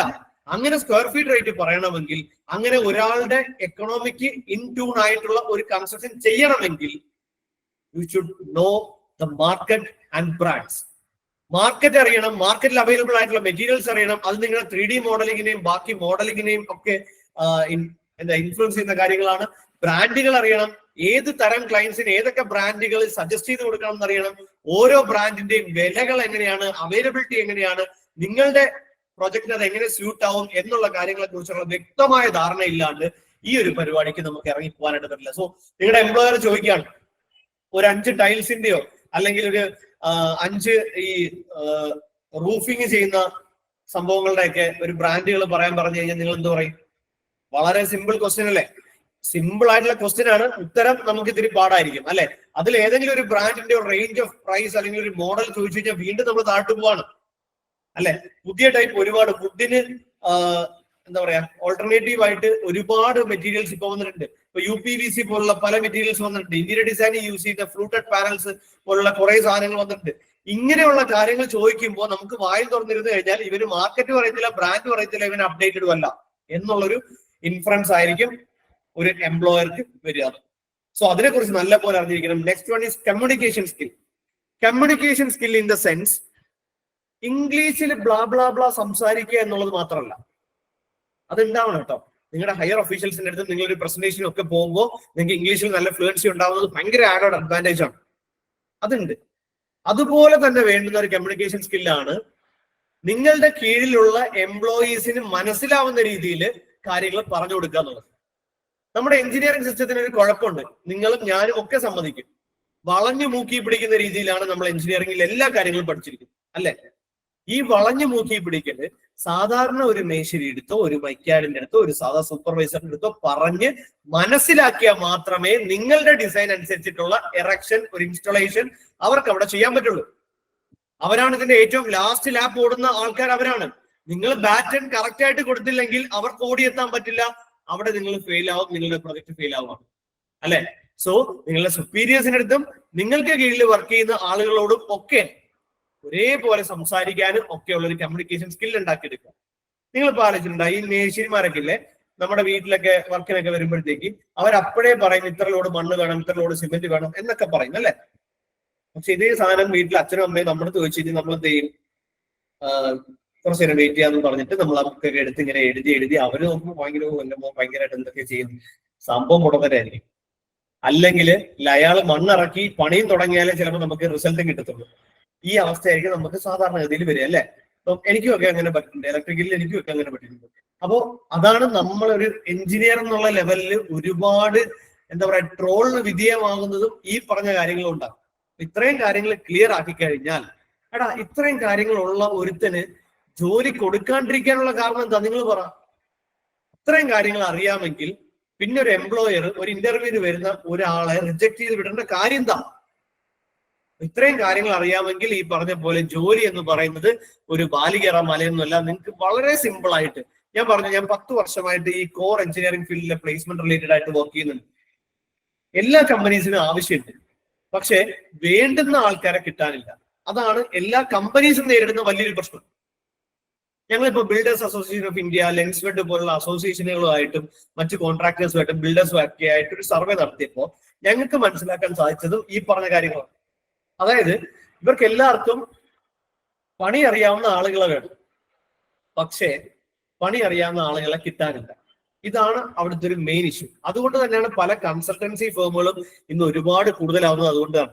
അപ്പൊ അവരെന്താ വിചാരിക്കും, ഒരുത്തനെ കിട്ടുന്നില്ല, എന്നാ പിന്നെ ഈ ജോലികൾ ഏതെങ്കിലും കൺസൾട്ടൻസി ഏൽപ്പിക്കാം എന്ന രീതിയിൽ കൺസൾട്ടൻസി എന്ന് പറയുന്ന ഒരു കൾച്ചർ അവിടെ ഫോം ചെയ്ത് വന്നതിന്റെ കാരണവും ഈ ബേസിക് പ്രോബ്ലം തന്നെയാണ്. അപ്പൊ ശരിക്കും ആർക്കേഡ് 2015 സ്റ്റാർട്ട് ചെയ്യുന്നതെങ്കിലും 2017 ഞങ്ങളൊരു ഓൾ കേരള വർക്ക്ഷോപ്പ് നടത്തിയിട്ടുണ്ടായിരുന്നു, ഒരു ഫിസിക്കൽ വർക്ക്ഷോപ്പ് നടത്തിയിട്ടുണ്ട്. ഈ വർക്ക്ഷോപ്പിൽ ഏകദേശം 120-140 കുട്ടികൾ പങ്കെടുത്തിട്ടുണ്ടായിരുന്നു. നമ്മുടെ കേരളത്തിലെ പല ജില്ലകളിൽ നിന്നുള്ള സ്റ്റുഡൻസ് ഉണ്ടായിരുന്നു. 2 ദിവസത്തെ വർക്ക്ഷോപ്പ്. അതിൽ ഒരു ദിവസം സൈറ്റ് പ്രാക്ടീസസും സൈറ്റിൽ യൂസ് ചെയ്യുന്ന തമ്പ് റൂൾസും അങ്ങനത്തെ രീതിയിലുള്ള ഒരു സെഷനും, അടുത്ത സെഷൻ ഫൈനൽ സെഷൻ എന്ന് പറയുന്നത് സൈറ്റ് ട്രെയിനിങ് വരും. അപ്പോൾ ഇതിന്റെ ഒരു ഫീഡ്ബാക്ക് ടൈം ആയപ്പോഴത്തേക്ക്, അതായത് വൈൻഡിങ് അപ്പ് സെഷൻ ആയപ്പോഴത്തേക്ക് പിള്ളേർ ഫീഡ്ബാക്ക് പറഞ്ഞപ്പോൾ അവർ പറഞ്ഞൊരു കാര്യം ഉണ്ടായിരുന്നു. 4 വർഷത്തിൽ ഞങ്ങൾ ഇത് എവിടെയും കേട്ടിട്ടില്ല, ഇങ്ങനത്തെ കാര്യങ്ങളൊന്നും എവിടെയും കേട്ടിട്ടില്ല, ഞങ്ങൾ അറിഞ്ഞിട്ടുണ്ടായിരുന്നില്ല, ഇങ്ങനെയൊക്കെയായിരുന്നു ഇൻഡസ്ട്രി എന്നുള്ളത് ഞങ്ങൾക്ക് അറിയത്തില്ലായിരുന്നു എന്നുള്ള ഒരു ഫീഡ്ബാക്ക് കണ്ടിന്യൂസ്ലി പല കുട്ടികളുടെ ഭാഗത്തുനിന്ന് നമുക്ക് വന്നിട്ടില്ല. ആ ഒരു ത്രെഡിൽ നിന്ന് ഞങ്ങൾ നേരത്തെ പറഞ്ഞ അസോസിയേഷൻസും ഒക്കെ ആയിട്ട് വളരെയധികം ഫോർമൽ ആയിട്ടുള്ള ഡിസ്കഷൻസും സർവേസും ഒക്കെ നടത്തി വളരെ ഹോംവർക്ക് ചെയ്ത് ഞങ്ങള് നിങ്ങൾക്ക് വേണ്ടിയിട്ട് നിങ്ങളുടെ ഈ പറഞ്ഞ എല്ലാ പ്രോബ്ലത്തിനും വേണ്ടിയിട്ടുള്ള ഒരു സൊല്യൂഷൻ ഞങ്ങൾ 2017 ഇംപ്ലിമെന്റ് ചെയ്തിരുന്നു. എഞ്ചിനീയറിംഗ് കമ്മ്യൂണിറ്റിക്ക് മുന്നാകെ ഞങ്ങൾ ഈ സാധനം പ്രസന്റ് ചെയ്തിരുന്നു, ആ ഒരു പ്രോബ്ലത്തിനുള്ള സൊല്യൂഷൻ. ശരിക്കും പറഞ്ഞാൽ ഞങ്ങൾ പോലും അതിശയിക്കുന്ന രീതിയിലുള്ള റെസ്പോൺസ് ആയിരുന്നു കേരളത്തിൽ നിന്ന് മൊത്തത്തിൽ കിട്ടിയിരുന്നത്. ഫസ്റ്റ് ഇയറിൽ ഇത് ഇംപ്ലിമെന്റ് ചെയ്ത ഫസ്റ്റ് ഇയറിൽ ആ ഒരു കോഴ്സിന് മാത്രം, ആ ഒരു സൊല്യൂഷന് വേണ്ടി മാത്രം ആർക്കേഡിൽ രജിസ്റ്റർ ചെയ്തത് അറൌണ്ട് 656 നമ്പർ ഓഫ് സ്റ്റുഡൻസ് ആയിരുന്നു ഫ്രം ഓൾ ഓവർ കേരള. 686 പേര് ഒരു ഇൻസ്റ്റിറ്റ്യൂട്ടിൽ ഈ ഒരു കോഴ്സിന് പഠിക്കാൻ വന്ന സ്ഥിതിവിശേഷമായിരുന്നു അന്നുണ്ടായിരുന്നു. അന്ന് ഞങ്ങൾക്ക് മനസ്സിലായി എല്ലാവരും ഈ പ്രോബ്ലം ഫേസ് ചെയ്തു. എല്ലാവരും ഞാൻ നേരത്തെ പറഞ്ഞ പോലെ സോഫ്റ്റ്വെയർ ട്രെയിനിങ് എന്ന് പറയുന്ന ആ സാധനത്തിന്റെ എക്സ്പ്ലോയിറ്റേഷന് വിധേയമാകുന്നുണ്ട്. സോ അതിനുവേണ്ടി ഞങ്ങൾ എഞ്ചിനീയറിംഗ് കോളേജിൽ ഒരുമിച്ചിരുന്ന് പഠിച്ച, ഒരു ബെഞ്ചിലിരുന്ന് പഠിച്ച 4 പേര് ചേർന്ന് ഞങ്ങളുടെ ഈ പറഞ്ഞ ബിറ്റർ എക്സ്പീരിയൻസുകളിൽ നിന്ന് ഞങ്ങൾ മനമെടുത്ത് കുറേയധികം ഹോംവർക്ക് ചെയ്ത് 2-3 വർഷം ഹോംവർക്ക് ചെയ്ത് ഞങ്ങൾ കൊണ്ടുവന്ന സ്ഥാപനമാണ് ഞങ്ങളുടെ ആർക്കേറ്റ് എന്ന് പറയുന്നത്. സോ ആർക്കേറ്റിന്റെ USP അന്നും ഇന്നും, അല്ലെങ്കിൽ ആർക്കേറ്റിന്റെ ഒബ്ജക്റ്റീവ് അന്നും ഇന്നും ഇനി എന്നും ഒറ്റ കാര്യം ഉണ്ടാവുള്ളൂ: സ്കിൽ ട്രെയിനിങ് അഫോർഡബിൾ കോസ്റ്റില് പരമാവധി എഞ്ചിനീയറിംഗ് ഗ്രാജുവേറ്റ്സിലേക്ക് എത്തിക്കുക, അതുവഴി ഒരു ബെറ്റർ എഞ്ചിനീയറിംഗ് കൾച്ചർ രൂപീകരിച്ചെടുക്കുക. ഇതാണ് ഞങ്ങളുടെ ഒരു മോട്ടോ എന്ന് പറയുന്നത്. സോ ഈ മോട്ടോനെ ബേസ് ചെയ്തിട്ട് ഞാൻ നേരത്തെ പറഞ്ഞ എംപ്ലോയേഴ്സിന്റെ എക്സ്പെക്ടേഷൻസ് മീറ്റ് ചെയ്യാൻ നിങ്ങളെ പ്രാപ്തരാക്കാനും നേരത്തെ പറഞ്ഞ പ്രോബ്ലംസ് എല്ലാം അഡ്രസ് ചെയ്യാനും വേണ്ടിയിട്ട് ആർക്കേറ്റ് ഇൻട്രൊഡ്യൂസ് ചെയ്ത ആ സൊല്യൂഷനാണ് സർട്ടിഫൈഡ് കൺസ്ട്രക്ഷൻ സൈറ്റ് എഞ്ചിനീയർ എന്ന് പറയുന്നത് ഞങ്ങളുടെ എക്കാലത്തെയും പ്രൈം കോഴ്സ് എന്ന് പറയുന്ന പ്രൈം ഇൻഡസ്ട്രിയൽ ട്രെയിനിങ് പ്രോഗ്രാം എന്ന് പറയുന്ന സർട്ടിഫൈഡ് കൺസ്ട്രക്ഷൻ സൈറ്റ് എഞ്ചിനീയർ. അപ്പോൾ ഞങ്ങൾ ഈ ഒരു കോഴ്സിന് ഈ ഒരു പേര് തന്നെ ഇടാൻ കാര്യം ഞാൻ നേരത്തെ പറഞ്ഞു. സൈറ്റ് എഞ്ചിനീയർ എന്ന് പറയുന്ന ആള് ശരിക്കും സൈറ്റിൽ ചുമ്മാ കോലം പോലെ നിൽക്കുന്ന ഒരാളല്ല. ആ സൈറ്റിനെ, ആ പ്രൊജക്ടിനെ റിലേറ്റഡ് ആയിട്ടുള്ള എല്ലാ കാര്യങ്ങളും ഇൻഡെപ്ത് അറിയാവുന്ന ഒരാളാണ് സൈറ്റ് എഞ്ചിനീയർ. സൈറ്റ് സൂപ്പർവൈസർ അല്ല ഞാൻ പറയും, സൈറ്റ് എഞ്ചിനീയർ അല്ലെങ്കിൽ പ്രൊജക്ട് എഞ്ചിനീയർ എന്ന് പറയും. അപ്പം ഈ ഒരു കോഴ്സ് ഞങ്ങൾ ഡിസൈൻ ചെയ്തപ്പോ നേരത്തെ പറഞ്ഞ പോലെ എംപ്ലോയറുടെ എക്സ്പെക്ടേഷൻ എന്തൊക്കെയായിരുന്നു? പ്രാക്ടിക്കൽ നോളജ് വേണം അല്ലേ? പ്രാക്ടിക്കൽ നോളജ് വേണമെങ്കിൽ ചുമ്മാ ഫാന്റെ ചോട്ടി മാത്രം ഇരുന്ന് കഴിഞ്ഞാൽ പ്രാക്ടിക്കൽ നോളജ് കിട്ടില്ല. അതിന് സൈറ്റിൽ പോയി തന്നെ കാര്യങ്ങൾ പഠിക്കണം. അതിനുവേണ്ടി മിനിമം 10 സൈറ്റ് ട്രെയിനിങ് അവിടെ പ്രൊവൈഡ് ചെയ്യുന്നുണ്ട്. നിങ്ങളെ പഠിപ്പിക്കുന്ന ഒരു അക്കാഡമിഷ്യൻസ് ആയി കഴിഞ്ഞാൽ വീണ്ടും വാട്ട് ഈസ് ഇന്ന സാധനം, ഡിഫൈൻ ഇന്ന സാധനം എന്ന് പറയുന്ന വായ്ത്താരി തുറന്നുകൊണ്ടേയിരിക്കും. അതുകൊണ്ട് നിങ്ങളെ പഠിപ്പിക്കുന്നവര് നിർബന്ധമായും ഇൻഡസ്ട്രി പ്രൊഫഷണൽസ് ആയിരിക്കണം, ലൈസൻസ്ഡ് ഇൻഡസ്ട്രി പ്രൊഫഷണൽസ് ആയിരിക്കണം എന്ന് നിർബന്ധം ഉണ്ടായിരുന്നു. അതും ഇവിടെ ഉണ്ട്. അതിനുശേഷം ഞാൻ പറഞ്ഞു, ഈ പ്രാക്ടിക്കൽ നോളജ് അക്യൂർ ചെയ്യാനായിട്ട് നിങ്ങൾക്ക് ട്രെയിനിങ് സെന്റർ വിസിറ്റുകൾ ഉണ്ടാവണം, ബ്രാൻഡുകളെ കുറിച്ച് അറിഞ്ഞിരിക്കണം, അതിന്റെ വിലകളെ കുറിച്ച് അറിഞ്ഞിരിക്കണം, എന്തൊക്കെ മെറ്റീരിയൽസ് ഇൻഡസ്ട്രിയിൽ ഉണ്ടെന്നുള്ളത് അറിഞ്ഞിരിക്കണം എന്നുള്ള കാര്യത്തിനെ കുറിച്ച് അറിയാൻ ഇവിടെ ഇരുന്നുകൊണ്ട് PPT ഇട്ടിട്ട് ഇന്ന സാധനമാണ്, ഇന്ന സംഭവം, അതിന് ഇത്ര വില എന്ന് പറഞ്ഞാൽ നിങ്ങൾ അവിടെ നിന്ന് ഉറങ്ങും എന്നുള്ളത് ഒഴിച്ചു കഴിഞ്ഞാൽ വേറെ ഒരു ഗുണം ഉണ്ടാവുന്നില്ല. അത് പഠിക്കണമെങ്കിൽ, നല്ല തടി നോക്കിയെടുക്കാൻ പഠിക്കണമെങ്കിൽ നിങ്ങൾ എവിടെ പോകണം? തടിമില്ലിൽ പോകണം. ഈ സാധനങ്ങളെ കുറിച്ച് നോക്കാനും അതിന്റെ വിലകളെ കുറിച്ച് അറിയാനും ബ്രാൻഡുകളെ കുറിച്ചും അറിയണമെങ്കിൽ ആ സാധനങ്ങൾ വിൽക്കുന്ന വലിയ സെന്ററുകളിൽ പോകണം. അതാണ് അവിടെ 8ാമത്തെ പോയിന്റ് കാണിച്ചിരിക്കുന്ന മിനിമം 5 ട്രെയിനിങ് സെന്റർ വിസിറ്റ് എന്ന് പറയുന്നത് അല്ലെ. ഇനി ഞാൻ ഒരു കാര്യം പറഞ്ഞു, സോഫ്റ്റ്വെയർസ് എന്ന് പറയുന്നത് ഇമ്പോർട്ടന്റ് ആയിട്ടുള്ള സാധനം തന്നെയാണ്. പക്ഷേ സോഫ്റ്റ്വെയർ മാത്രം കൊണ്ട് യാതൊരു ഗുണമില്ല എന്നാണ് ഞാൻ നേരത്തെ പറഞ്ഞത്. Software one of the important pillar in construction industry. ആ ഇമ്പോർട്ടന്റ് പില്ലർ വളരെ ഇൻഡെപ്തിൽ തന്നെ അറിഞ്ഞിരിക്കണം. ഇന്ന് കൺസ്ട്രക്ഷൻ ഇൻഡസ്ട്രിയിൽ ഏതൊക്കെ സോഫ്റ്റ്വെയർസ് യൂസ് ചെയ്യുന്നുണ്ടോ ആ സോഫ്റ്റ്വെയറുകളെല്ലാം വളരെ ഇൻഡെപ്തിൽ തന്നെ അറിഞ്ഞിരിക്കണം. അതിനുവേണ്ടി ആർക്കിടെക്ചറൽ BIM ഇതിന്റെ അകത്ത് ഇൻക്ലൂഡഡ് ആണ്.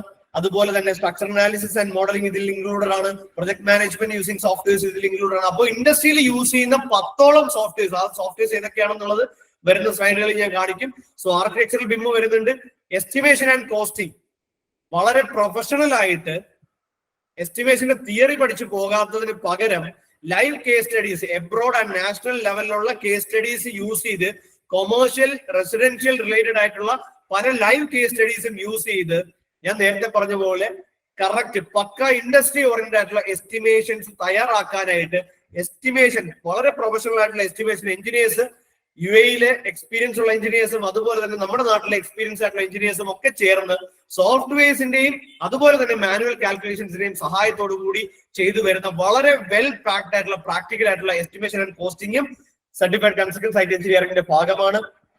നേരത്തെ പറഞ്ഞ QA and QC quality assurance and quality controlling അത് ചുമ്മാ ഇന്ന ടെസ്റ്റിന് ഇന്ന പ്രൊസീജിയർ ആണെന്നുള്ളത് PPT ഇട്ട് പഠിപ്പിച്ചിട്ട് അതിന് നോട്ട് എഴുതിയിട്ട് വീട്ടിൽ പോയി കഴിഞ്ഞാൽ 2 ദിവസം കഴിയുമ്പോൾ സ്വാഭാവികമായിട്ട് നമ്മളത് മറന്നുപോകും അല്ലെ. അതിനുവേണ്ടി ലാബ് പ്രാക്ടിക്കൽസ് ഉണ്ട്. വളരെ ഡെഡിക്കേറ്റഡ് ആയിട്ടുള്ള QA/QC ലാബ് ഇവിടെ ഉണ്ട്. ആ QA/QC ലാബിൽ നിങ്ങളെ കൊണ്ട് തന്നെ ചെയ്യിപ്പിച്ച് നിങ്ങളെ കൊണ്ട് തന്നെ ഡോക്യുമെന്റേഷൻ ചെയ്യിപ്പിച്ച് കഴിഞ്ഞാൽ പിന്നെ അത് ചത്താലും മറക്കൂല അല്ലെ. അപ്പൊ നിങ്ങൾക്ക് ആ കാര്യങ്ങൾ പറഞ്ഞു തരും. ആ പറഞ്ഞു തരുന്ന രീതിക്ക് അനുസരിച്ചിട്ട് ഈ കാര്യങ്ങൾ ചെയ്യുക. ചെയ്തതിന്റെ റിപ്പോർട്ടും എങ്ങനെ ചെയ്യണം എന്നുള്ളത് പറഞ്ഞു തരും. നിങ്ങളെ കൊണ്ട് തന്നെ ചെയ്യിപ്പിക്കും. അങ്ങനെ ആകുമ്പോൾ ഉള്ള ഗുണം എന്താണെന്ന് വെച്ച് കഴിഞ്ഞാൽ ഒരു വലിയ സംഭവം നിങ്ങൾ വളരെ ചെറിയ സമയത്തിനുള്ളിൽ പഠിച്ചു തീർക്കുന്നു. എക്കാലത്തേക്കും വേണ്ടി പഠിച്ചു തീർക്കുന്നു. 1 ദിവസത്തേക്ക് 2 ദിവസത്തേക്ക് വേണ്ടി പഠിച്ചു തീർക്കല്ല, എക്കാലത്തേക്കും വേണ്ടി പഠിച്ചു തീർക്കുക. അതിനുശേഷം ഞാൻ നേരത്തെ പറഞ്ഞു ആർക്കിടെക്ചർ വെക്കുന്ന വീടാണ് കാണാൻ ഭംഗി അല്ലെ. അപ്പൊ ആർക്കിടെക്ചറൽ ആസ്പെക്ട്സ് നിങ്ങൾക്ക് അറിഞ്ഞിരിക്കണം. അത് ആർക്കിടെക്ചർ തന്നെ പറഞ്ഞു തരും. ലീഗൽ ആസ്പെക്ട്സ് അറിഞ്ഞിരിക്കണം. അത് PWD റിട്ടയർഡ് ആയിട്ടുള്ള എഞ്ചിനീയേഴ്സും അതുപോലെ ലെൻസ്ഫെഡ് പോലുള്ള അസോസിയേഷനിലുള്ള വളരെ പ്രൊമിനന്റ് ആയിട്ടുള്ള പദവികൾ വഹിക്കുന്ന പ്രൊഫഷണൽസും ലീഗൽ ആസ്പെക്ട്സും നിങ്ങൾക്ക് പറഞ്ഞു തരുന്നുണ്ട്. വാസ്തു ആസ്പെക്ട്സ് അതിന് കറസ്പോണ്ടിങ് ആയിട്ടുള്ള വാസ്തു എക്സ്പേർട്ട് ആയിട്ടുള്ള എഞ്ചിനീയേഴ്സ് തന്നെ നിങ്ങൾക്ക് വാസ്തു ആസ്പെക്ട്സ് പറഞ്ഞു തരുന്നുണ്ട്. 20-ലധികം ലൈവ് കേസ് സ്റ്റഡീസ് നിങ്ങൾക്ക് ഇവിടെ തരുന്നുണ്ട്. നേരത്തെ പറഞ്ഞു മിനിമം 10 സൈറ്റ് ട്രെയിനിങ് ഉണ്ടാവും, മിനിമം 5 ട്രെയിനിങ് സെന്റർ ലിസ്റ്റുകൾ ഉണ്ടാവും. Project management using Primavera software use ചെയ്തിട്ടുള്ള പ്രൊജക്ട് മാനേജ്മെന്റ് ഉണ്ടാവും. Structural modeling and analysis Revit സ്ട്രക്ചറും സ്റ്റാറ്റ്പ്രോ പോലുള്ള സോഫ്റ്റ്വെയർ യൂസ് ചെയ്തിട്ടുള്ള ETABS പോലുള്ള സോഫ്റ്റ്വെയറുകളൊക്കെ യൂസ് ചെയ്തിട്ടുള്ള സ്ട്രക്ചറൽ മോഡലിംഗ് ആൻഡ് അനാലിസിസ് ഉണ്ടാവും. സസ്റ്റൈനബിൾ ആർക്കിടെക്ചർ റിലേറ്റഡ് ആയിട്ട് ഞാൻ നേരത്തെ പറഞ്ഞ ഗ്രീൻ ബിൽഡിംഗ് റിലേറ്റഡ് ആയിട്ടുള്ള കൺസൾട്ടൻസിക്ക് വേണ്ടിയിട്ട് നിങ്ങൾക്ക് അറിയേണ്ടുന്ന എല്ലാ കാര്യങ്ങളും അതിന്റെ ഇവാലുവേഷൻ, അതിന്റെ ഇംപ്ലിമെന്റേഷൻ, അതിന്റെ ഡിസൈനിങ്, അതിന്റെ മെറ്റീരിയൽ സെലക്ഷൻ എല്ലാ കാര്യങ്ങളും ഇൻക്ലൂഡ് ആവുന്ന സസ്റ്റൈനബിൾ ആർക്കിടെക്ചറിന്റെ സെഷൻസ് ഉണ്ടാവും. ഇത്രയും ടെക്നിക്കൽ സെഷൻസ് പ്ലസ് ഇത്രയും ടെക്നിക്കലി അറിയാമെങ്കിൽ ചിലപ്പോ ഒരു ഇന്റർവ്യൂവിന് പോകുമ്പോൾ വിയർത്തും ടെൻഷൻ അടിച്ചും പല കാര്യങ്ങളും പറയാൻ പറ്റാണ്ടാവും അല്ലെ. അപ്പൊ അങ്ങനത്തെ ആളുകൾക്ക് ഇതൊക്കെ അറിയാമെന്ന് ഗണിച്ചെടുക്കാനൊന്നും ആ എംപ്ലോയറിന് പറ്റില്ല. സോ അതറിയാൻ വേണ്ടിയിട്ടും അതിന്റെ പക്ക പ്രസന്റേഷൻ തരാൻ വേണ്ടിയിട്ടും നോൺ ടെക്നിക്കൽ ഗ്രൂമിംഗ് എല്ലാ സ്റ്റുഡൻസിനും ഇൻഡിവിജ്വലി നോൺ ടെക്നിക്കൽ ഗ്രൂമിംഗ് ഉണ്ടാവും. It includes level vice mock interviews ഉണ്ടാവും, ലെവൽ വൈസ് ഗ്രൂപ്പ് ഡിസ്കഷൻസ് ഉണ്ടാവും, അതുപോലെ ഐസ് ബ്രേക്കിംഗ് സെഷൻസ് ഉണ്ടാവും. അപ്പൊ ഈ പറഞ്ഞ സെഷനുകളും പേഴ്സണൽ ഗ്രൂമിങ്ങും ഒക്കെ കൊണ്ട് ഒരു പക്ക ഇൻഡസ്ട്രി റെഡി പ്രൊഫഷണൽ ആക്കിയാണ് സർട്ടിഫൈഡ് കൺസൾട്ടന്റ് സൈറ്റ് എഞ്ചിനീയർ എന്ന ഈ കോഴ്സ് കഴിഞ്ഞ് ഇറങ്ങുന്ന ഓരോ വിദ്യാർത്ഥിയും ആക്കിയിട്ട് എന്താ പറയാ റീഫ്രെയിം ചെയ്യുക, റീകൺസെപ്റ്റ് ചെയ്യുക. ഓക്കെ, അപ്പൊ ഞാൻ പറഞ്ഞു ഇതിന്റെ അകത്ത് ഇത്രയും കണ്ടന്റ് ആണ് ഈ ഒരു കോഴ്സിന്റെ അകത്ത് ഉണ്ടാവുക. ഇതില് ഇൻക്ലൂഡഡ് ആയിട്ടുള്ള സോഫ്റ്റ്വെയർസ് ഏതൊക്കെയാണെന്ന് വെച്ച് കഴിഞ്ഞാൽ ഓട്ടോകാഡ് ഉണ്ട്, റെവിറ്റ് ആർക്കിടെക്ചർ ഓർ 3D സ്പെക്ട്രിക് ഏത് വേണമെങ്കിലും ചൂസ് ചെയ്യാം. സ്കെച്ചപ്പ് ഉണ്ടാവും, നാവിസ്വർക്സ് ഉണ്ടാവും, പ്രൈമവേറ ഉണ്ടാവും, ഇൻസൈറ്റ് 360 ഉണ്ടാവും, റെവിറ്റ് സ്ട്രക്ചർ ഉണ്ടാവും, പ്ലാൻ സ്വിഫ്റ്റ് ഉണ്ടാവും, സ്റ്റാറ്റ് പ്രോ ഇതിൽ ഇൻക്ലൂഡ് ചെയ്യാൻ വിട്ടുപോയി, സോറി.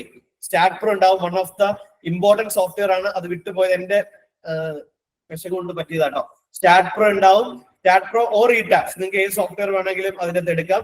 റെവിറ്റ് സ്ട്രക്ചർ ഉണ്ട്, പ്ലാൻ സ്വിഫ്റ്റ് ഉണ്ട്, ലുമിയോൺ അല്ലെങ്കിൽ എൻസ്കേപ്പ് ഉണ്ട്, വീറ ഉണ്ട്. ഇതെല്ലാം റെൻഡറിംഗ് സോഫ്റ്റ്വെയർസ് ആണ്. റെൻഡറിംഗ് സോഫ്റ്റ്വെയർസ് അല്ലാണ്ട് വിം കൊളാബറേറ്റ് പ്രോ ഉണ്ട്. അപ്പൊ ഏകദേശം 11ഓളം സോഫ്റ്റ്വെയർസ് വരുന്നതാണ് ഈ സർട്ടിഫൈഡ് കൺസൾട്ടന്റ് സൈറ്റ് എഞ്ചിനീയറിംഗ് എന്ന ഈ പ്രോഗ്രാം.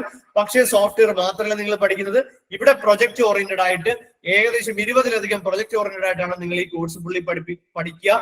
ഇവിടെ നിങ്ങളെ പഠിപ്പിക്കുന്നത് 1, 2, 3, 4 സ്റ്റാഫുകളല്ല, ഏകദേശം ഒരു ബാച്ചിൽ തന്നെ ഏകദേശം 12-14ഓളം സ്റ്റാഫുകൾ പല ഇൻഡസ്ട്രിയിൽ പ്രൊഫഷണൽ ആയിട്ടുള്ള, പല സെക്ടേഴ്സിൽ പ്രൊഫഷണൽ ആയിട്ടുള്ള ആളുകൾ തന്നെയാണ് നിങ്ങളെ പഠിപ്പിക്കുക. സോ അത്രയും ഇന്റൻസീവ് ആയിട്ടുള്ള ഒരു ഇൻഡസ്ട്രി ട്രെയിനിങ് പ്രോഗ്രാം ആണ് സർട്ടിഫൈഡ് കൺസൾട്ടന്റ് സൈറ്റ് എഞ്ചിനീയറിംഗ്. ഇതിന് വരുന്ന സർട്ടിഫിക്കേഷൻ എന്ന് പറയുന്നത്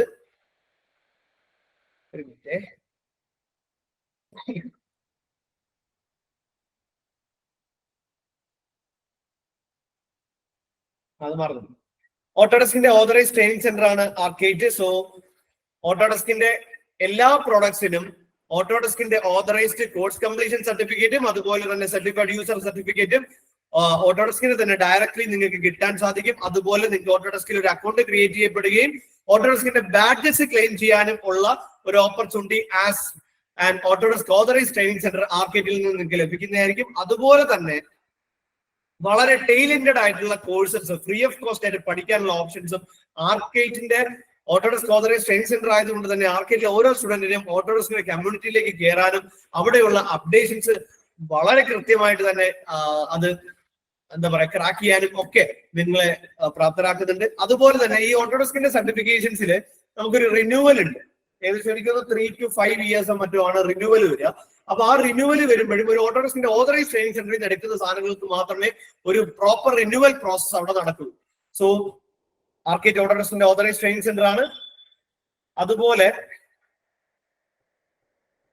നിങ്ങൾക്ക് കാണാം CPD സർട്ടിഫിക്കേഷൻ സർവീസ് എന്ന് പറയുന്നത്. CPD സർട്ടിഫിക്കറ്റ് എന്ന് പറയുന്നത് ശരിക്കും UK സർട്ടിഫിക്കേഷൻ ആണ്. ഇന്ന് ലോകത്ത് ഗ്ലോബലി സ്കിൽ ഡെവലപ്മെന്റിന് ഏറ്റവും റെക്കഗ്നിഷൻ ഉള്ള സർട്ടിഫിക്കേഷൻ ആണ് CPD certification. It's called continuing professional development. അപ്പൊ ഈ സർട്ടിഫിക്കേഷന്റെ ഗുണം എന്താണെന്ന് വെച്ച് കഴിഞ്ഞാൽ നിങ്ങൾക്ക് ഇന്റർനാഷണൽ ക്രെഡിറ്റ് പോയിന്റ്സ് അവൈൽ ചെയ്യാം. അത് ഈവൻ ഇന്റർനാഷണൽ യൂണിവേഴ്സിറ്റികളിലായാലും പോലും ഇന്റർനാഷണൽ കമ്പനീസിലായാലും നിങ്ങൾക്ക് ഇന്റർനാഷണൽ ക്രെഡിറ്റ് പോയിന്റ്സ് അവൈൽ ചെയ്യാനായിട്ടുള്ള ഓപ്ഷൻ CPD സർട്ടിഫിക്കേഷൻ വഴി നിങ്ങൾക്ക് ലഭിക്കുന്നുണ്ട്. So it's one of A kind certification. ഒരു ഗ്ലോബൽ സർട്ടിഫിക്കേഷൻ ആണ്. അപ്പൊ നിങ്ങൾ ഇത് കഴിഞ്ഞ് ഇറങ്ങുമ്പോൾ യു ആർ ഗ്ലോബലി അക്രഡിറ്റഡ് ആയിട്ടുള്ള ഒരു എഞ്ചിനീയർ ആയിട്ടാണ് നിങ്ങൾ പുറത്തേക്ക് ഇറങ്ങുക. നിങ്ങൾ നാളെ ഏതെങ്കിലും രാജ്യത്ത് ഏതെങ്കിലും ഹയർ സ്റ്റഡീസിൽ പോവുകയാണെങ്കിൽ you can avail this CPD credit points there in that course. ആ കോഴ്സിൽ ഉൾപ്പെടെ നിങ്ങൾക്ക് ഈ CPD ക്രെഡിറ്റ് പോയിന്റ്സ് അവൈൽ ചെയ്യാനായിട്ട് പറ്റും. അത്രത്തോളമാണ് ഇതിന്റെ ഇന്റർനാഷണൽ റെക്കഗ്നിഷൻ എന്ന് പറയുന്നത്. Next one ബെൻലി. ബെൻലി എന്ന് പറയുന്നത് നിങ്ങൾ കേട്ടിട്ടുണ്ടാവും. സ്റ്റാറ്റ് പ്രോ, അതുപോലെ MicroStation, OpenRoads, OpenBridge പോലുള്ള സോഫ്റ്റ്വെയർസിന്റെ ഒക്കെ പാരന്റ് കമ്പനിയാണ് ബെൻലി എന്ന് പറയുന്നത്. ബെൻലിയുടെയും ഓതറൈസ്ഡ് ട്രെയിനിങ് പാർട്ണർ ആയതുകൊണ്ട് തന്നെ അവരുടെ ഏത് സോഫ്റ്റ്വെയർ നിങ്ങൾ പഠിക്കുന്നോ അതിനെല്ലാം ബെൻലിയുടെ തന്നെ സർട്ടിഫിക്കേഷൻ നിങ്ങൾക്ക് കിട്ടുന്നുണ്ട്. നിങ്ങൾക്ക് ലൈസൻസ് സോഫ്റ്റ്വെയർസിലുള്ള ആക്സസ് കിട്ടുന്നുണ്ട്. ബെൻലിയുടെയും നേരത്തെ പറഞ്ഞ പോലെ ടൈലന്റഡ് കോഴ്സസിലേക്കുള്ള ഫ്രീ ആക്സസും നിങ്ങൾക്ക് ലഭിക്കുന്നുണ്ട്. സോ ഇതൊക്കെ പഠിക്കുവാണെങ്കിൽ ഓതറൈസ്ഡ് ആയിട്ടുള്ള സ്ഥലങ്ങളിൽ തന്നെ പഠിക്കുക. നാളെ ഒരു കാലത്ത് അപ്ഡേഷൻ വേണമെങ്കിലോ അല്ലെങ്കിൽ മറ്റെന്തെങ്കിലും കാര്യങ്ങൾ ആവശ്യമുണ്ടെങ്കിലോ കറക്റ്റ് അപ്ഡേഷൻസും കറക്റ്റ് എന്താ പറയുക ഒരു സബ്സ്ക്രിപ്ഷൻസും ഒക്കെ വേണമെങ്കിൽ നിങ്ങൾ എപ്പോഴും ഒരു ഓതറൈസ്ഡ് ട്രെയിനിങ് സെന്റർ മാത്രമേ എന്താ പറയാ ചൂസ് ചെയ്യാൻ പാടുള്ളൂ. ഓക്കെ. അതുപോലെ തന്നെ സ്കെച്ചപ്പിന്റെയും ഓതറൈസ്ഡ് ട്രെയിനിങ് സെന്റർ ആണ് കേട്ടോ. സ്കെച്ചപ്പിന്റെയും ഓതറൈസ്ഡ് ട്രെയിനിങ് സെന്റർ ആണ് ആർക്കേറ്റ്. സോ നിങ്ങൾക്ക് സ്കെച്ചപ്പിന് കിട്ടുന്ന സർട്ടിഫിക്കറ്റ് എന്ന് പറയുന്നത് സ്ലൈഡ് മാറിയില്ലേ? കാണുന്നില്ല? കുറെ നേരമായിട്ട് ഇങ്ങനെയാണോ?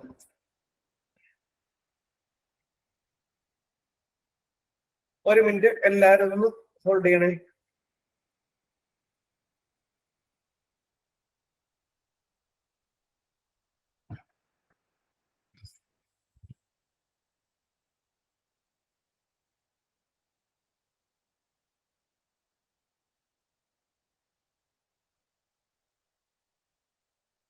ഇപ്പൊ കാണാൻ പറ്റുന്നുണ്ടോ?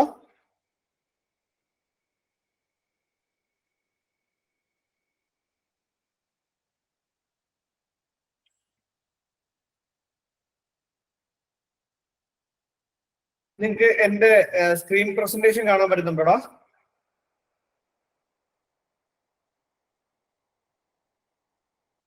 പറ്റുന്നുണ്ടോ? Okay, no issues.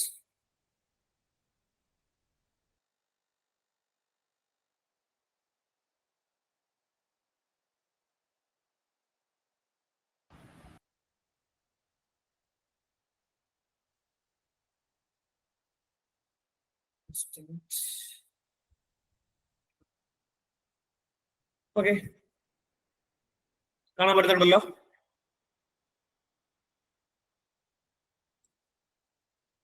ഓക്കെ.